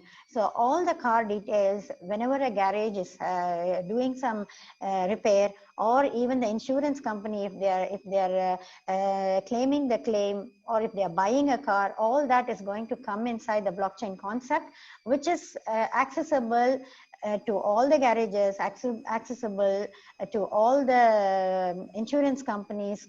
To even to buy a car, you can go inside the blockchain concept to see whether the car, how many years old, who was the owner before, and how many accidents they have done. So in all means, this blockchain concept is going to be useful. So these are the few things which I wanted to share with you all. And thank you once again to Mr. Surendraji and the PhD chamber to given me the opportunity. So now let's go ahead with the Q&A, and we'll see. And we are looking forward to have more and more blockchain concepts coming up, which will really make the world into a better place in the fintech area. Thank you so much. Thank you. Thank you, Sindhini ji. I think you have given very good perspective on the fintech side. We could know that how this can be used in the banking and the insurance. Thank you very much again. Now we have Mr. Rahul Kumar. Rahul Kumar is the CEO of EGW Capital. He is the person who is having 11 years of experience in the investment management, and he is the current principal investment at EGW PE Fund. And he is the active writer on blockchain topics also. So I would like to invite him for the deliberation. Before that, I would like to just welcome and thank you to our past president, Mr. K.S. Mehta, who has joined us in this webinar, and Mr. Binod Chandok, he is a very senior member, managing committee member with us in the chamber. So thank you to Mr. Mehta and thank you, Mr. Chandok, for joining with us in this webinar. Now over to you, Mr. Rahul Kumar, for your deliberation on the blockchain. And you are setting up some fund in the US also, so you can give us some idea on that, on the blockchain. Sure. Thank you very much for inviting me to this virtual conclave on blockchain. It was a pleasure listening to all of you because there is so much information we all have on blockchain. I'm very sure that each one of you is now already aware of what blockchain is, how it works, because what is now left to be discussed is the commercial angle. Because I remember in the very initial stage of this conclave, a designated speaker said that somebody should clarify that what's the commercial aspect of the blockchain, how it can be used by the industrialist and businessmen. The first thing first, around 2 hours before, we had a tweet from Mr. Subhash Chandra Garg, who is also the former finance secretary and advisor to the government of India on the blockchain subject. So he has done few tweets, which is worth sharing with you all, because we all are investing so much time, energy, and efforts in blockchain. But if at the end of the day, you don't have a proper listener on the other side, it becomes so much confusing, because his tweet said that the crypto asset is anybody's right to create. The value lies in the eyes of the holder. And he has also tweeted, it's a high investment technology. It can never be a common man's currency. And he is also saying that the government of India may regulate blockchain and crypto, especially the crypto, as a commodity, but not as a security. I think this has to be discussed in the next conclave, because this is something which everybody should understand. Because if you're working on a commodity aspect, the commercialization and the securitization of entire thing changes. So my only point, which I would like to start with, and on the commercial aspect, because enough of technology we have heard, and each one of us is now aware of what blockchain is. We had some of the brilliant minds talking about blockchain. So I'm here to talk about a thing called tokenization, which is an extension of whatever we discussed. So tokenization is a similar thing, converting, because if you see the stock market today, you see the price of X company trading at, say, $10. And there are people who don't have such kind of liquidity to go and buy a full $10 worth of share. So what tokenization can do to this particular equity is that we can divide this $10 equity per share into maybe 100 units, maybe 1,000 units, maybe 2,000 units, so that the liquidity increases. So the first thing is that tokenization is something which is the real commercial angle of the blockchain. Because on one part, we have a blockchain technology which can do wonders. And on the other side, we have something called tokenization. And recently we had a concept called decentralized financing, which is also being known as DeFi. Now, the DeFi is what they are doing is that when you have purchased a Bitcoin, you don't know that what Bitcoin will be used for, because Bitcoin can be a serious investment. It's now having a market cap of around $168 billion, and each Bitcoin is already trading above $9,000. So most of us only know Bitcoin as blockchain, and blockchain is Bitcoin.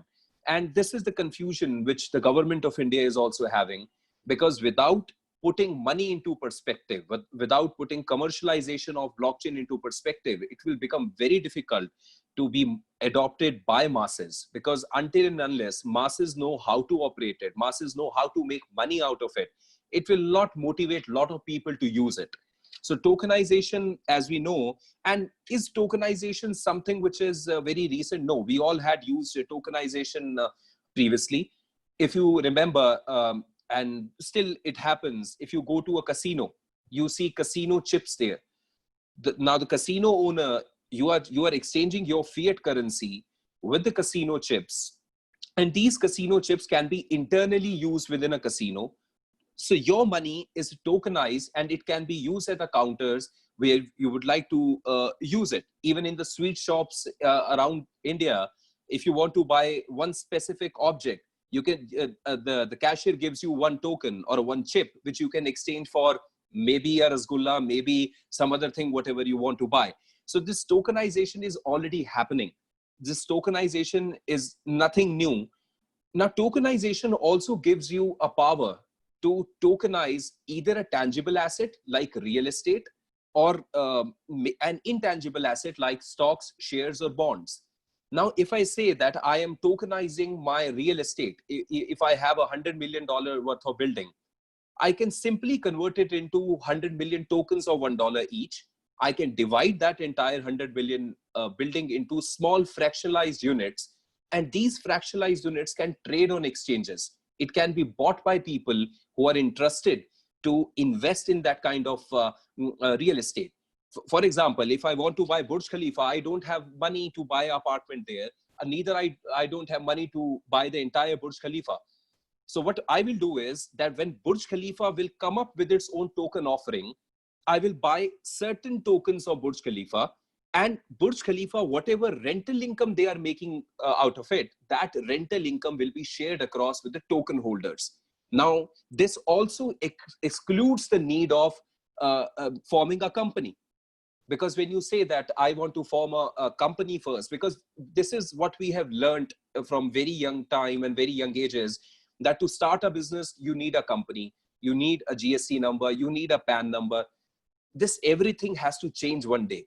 From the perspective of tokenization, if this decentralized financing is on track, there will be no need of a company itself, because people can come forward, they can present a great business idea. If you want to become a stake owner, buy a token into that organization. It's just like equity. That token can either represent a security in a company or an asset if they are raising money from the markets. So tokenization is something which we at EGW Capital, we do, because our focus is to tokenize the real world assets. In fact, we have partnered with a technology called DigiByte, and DigiByte is a new blockchain technology. We have Ethereum, in the similar fashion, we have DigiByte. So what will be the benefits of tokenization? Because I know that the time is less, but still I'll be very, I will keep this talk to the point. What is the benefit of this tokenization? It creates a new kind of liquidity in the market. From the liquidity perspective, if you see that if you are trading one coin on one market in India, it becomes very easier for a person sitting in London, in America, to buy your tokens, to believe in your entity. Because as of now, when our Prime Minister, Shri Narendra Modi, talks about Atmanirbhar Bharat, this Atmanirbhar Bharat can only work wonders when we are giving a true freedom to the people. And is the only thing which I feel as of now is that the government of India, not the government of India, but the certain advisors to the government of India have not got the point correctly. Now, the problem is that when a leading person says that it will never become a common man's currency, or it doesn't have a value in it, and they can only regulate it as a commodity, the entire purpose of business over blockchain gets defied. Because in that case, if I'm not getting, see, we all are here to talk about a beautiful technology, but we have to understand where we all are sitting here to either talk about our great products, and we are here to make money and promote our products and talk about the industry overall. This is what we are doing as of now. So from the blockchain perspective, the government should think about tokenization and do not take tokenization into that perspective of Bitcoin. We truly understand that Bitcoin can be misused, but we also favor that tokenization is something which can be regulated by the Securities and Exchange Board of India. We can have a new regulator seeing the tokenized part of the entire India. So coming to the last portion of my talk, the benefit is of this blockchain and tokenization is that it creates new liquidity in the market. So person from anywhere in the world can buy any token in any business in which they believe in. And this is already started by Swiss SIX exchange, Swiss 6 exchange. They have already started this. And it provides transparency and security, because without any dispute of ownership, a person can buy a coin or a token, because both are different things. A coin is generally used in a perspective of the internal economy of a company. That if you're buying a coin in a business, it does not represent equity. Whereas on the other hand, a token either represents the equity ownership or it represents the real estate market. So this is something which we are focusing upon. This is what we are doing. And this tokenization can also be taken to NSE, BSE, where the payment of dividends, payment of bonuses, or the entire shareholder ledger can be taken over the blockchain. You can fractionalize the existing shares on the Indian market over the blockchain exchanges powered by the government of India, because there is no point that we are competing with National Stock Exchange or Bombay Stock Exchange. What we are doing is that we have to create something which is the extension of this technology, because somebody has to make everything better. So this is what we are focusing upon. And there is one thing which I noticed yesterday, that TCS, Tata Consultancy Services, have started a crypto trading solution. And the bad thing which you read in that article is that they will not be launching this product in India. So that high frequency trading exchange which they have built up is only created for the international markets. So the thing is, when we talk about a lot of things, the government should also take an active stand that tokenization, blockchain technology, and Bitcoin, they all are three different things. They are not the same thing. So this brings me to the end of this, because all of you, I think, have given a lot of time. So because there was nothing left to talk about blockchain, that's the reason I picked up the topic of tokenization, which is the true commercial aspect of the blockchain technology. Thank you very much. Thank you, Mr. Rahul Kumar. I think you have given very good perspective. That was the part which was missing. So, Q&A. Yeah, so I think Q&A we have already given the mail ID to our the participants. They can send the mail and we can send you we'll send you the questions and then we can write back to them. But time is already over. So now I would like to invite my co-chairman of Startup Forum, Mr. Sumit Duggal, for his concluding remarks and the vote of thanks. Sumit ji, please. Thank you, Ashish ji. This was a very exhilarating session. I wasn't on the video, but I was definitely clued in what's been going on.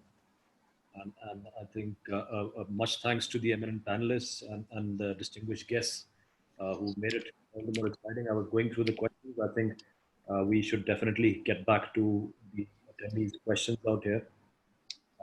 I'm not an expert on blockchain, but I think one of the key things which has always got my attention around blockchain, one, yes, it's a technology with a lot of potential, and it has two tenets, fundamental tenets, which I see. One is trust, and the second is decentralization.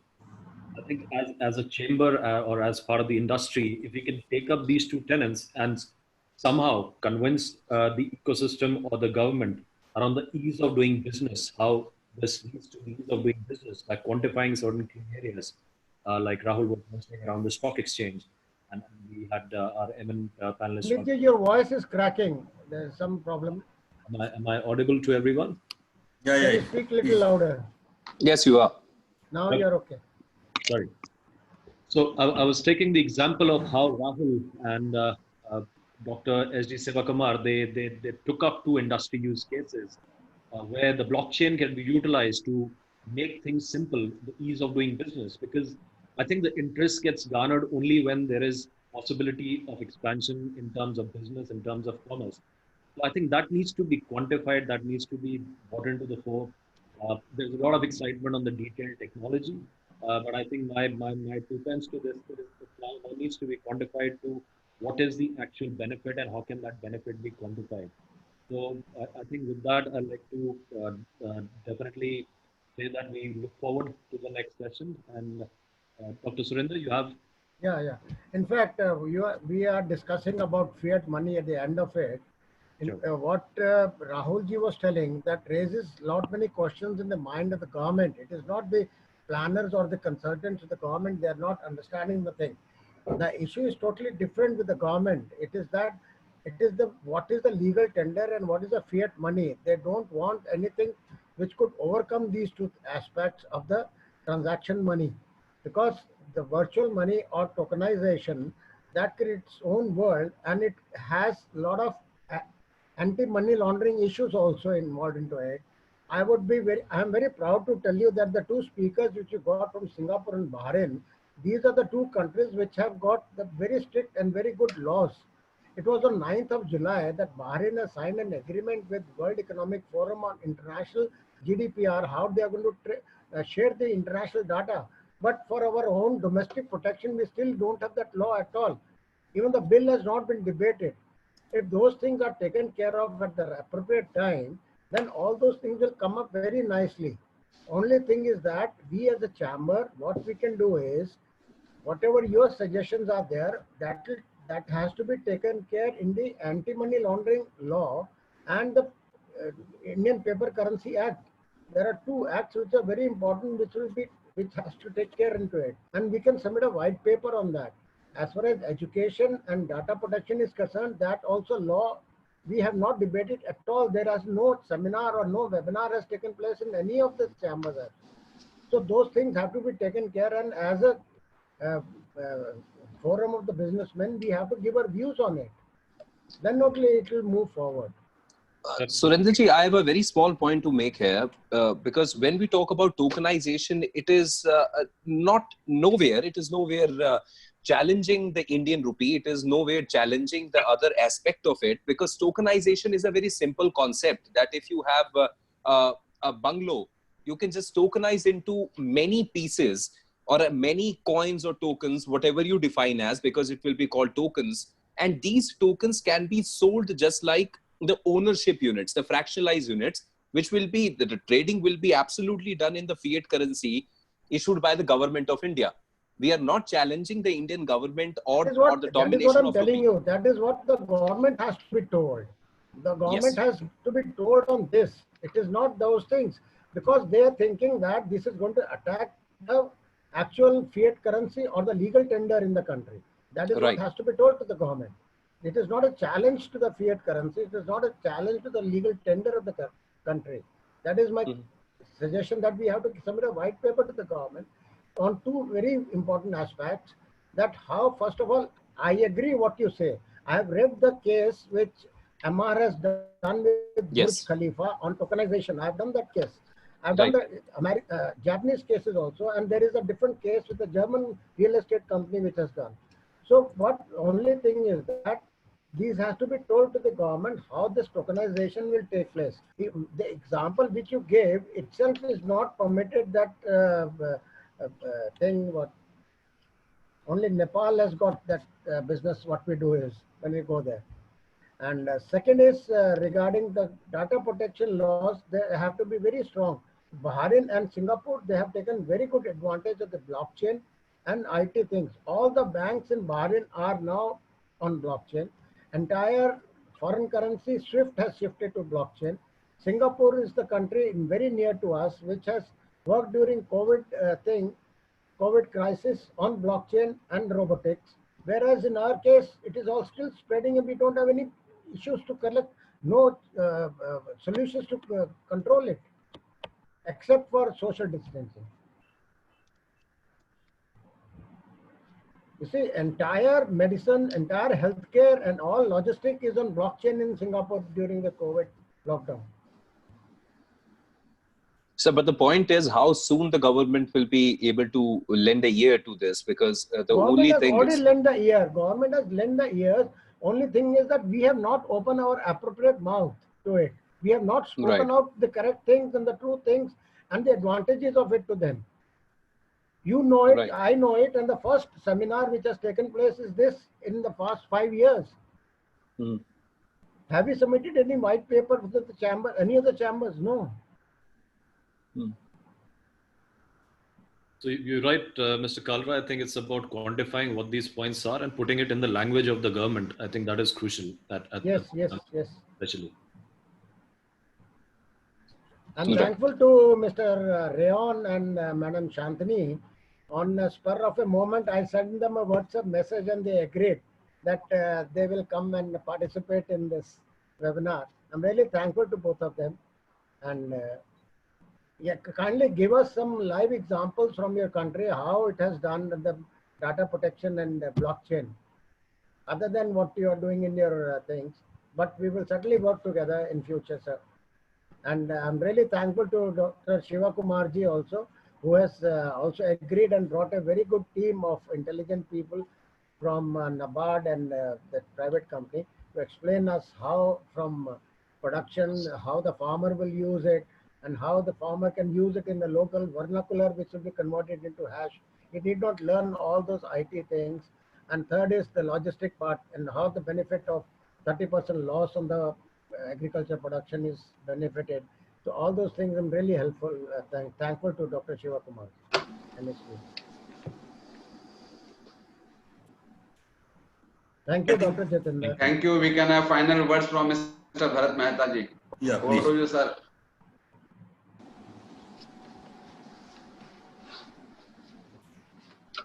Thank you so much, Ashish ji and Dr. Jatinder and Kalra ji. It's an excellent program, I must say.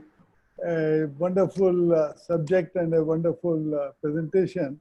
It's too late to get into the details, but I would like to certainly mention that for a layman, till now, the word blockchain is like a black box in an aircraft, which nobody knows what it is. The effort of PhD chamber to really clarify the concept and explain as to how it is going to be useful for the general masses and how it is going to affect people in their daily lives if they, the technology is developed well in time. Time, of course, as everybody else mentioned, is of essence, and it may require the commercial part, as Rahul Kumar mentioned. But yes, ultimately, when the commercial part is something that is profitable, people will go for it. We'll have to make sure that how to incentivize that farmer to feed data. I'm not talking of high technology companies and all that. When we are talking in terms of agriculture, we need to look at that. Thank you so much. And I must thank Mr. Ashish Agarwal and Kalra Saab for making such a wonderful program and getting people from different aspects and different areas. You know, like Mr. Rahul Kumar talked of the commercial part, and you know, our Mr. Ryan So talked about the educational part. Siva Kumarji and his team talked about the agriculture, and of course, Shantani Raja from Bahrain, she talked about the banking part. It's an excellent way that we have been able to see that blockchain is going to impact and benefit us in every area.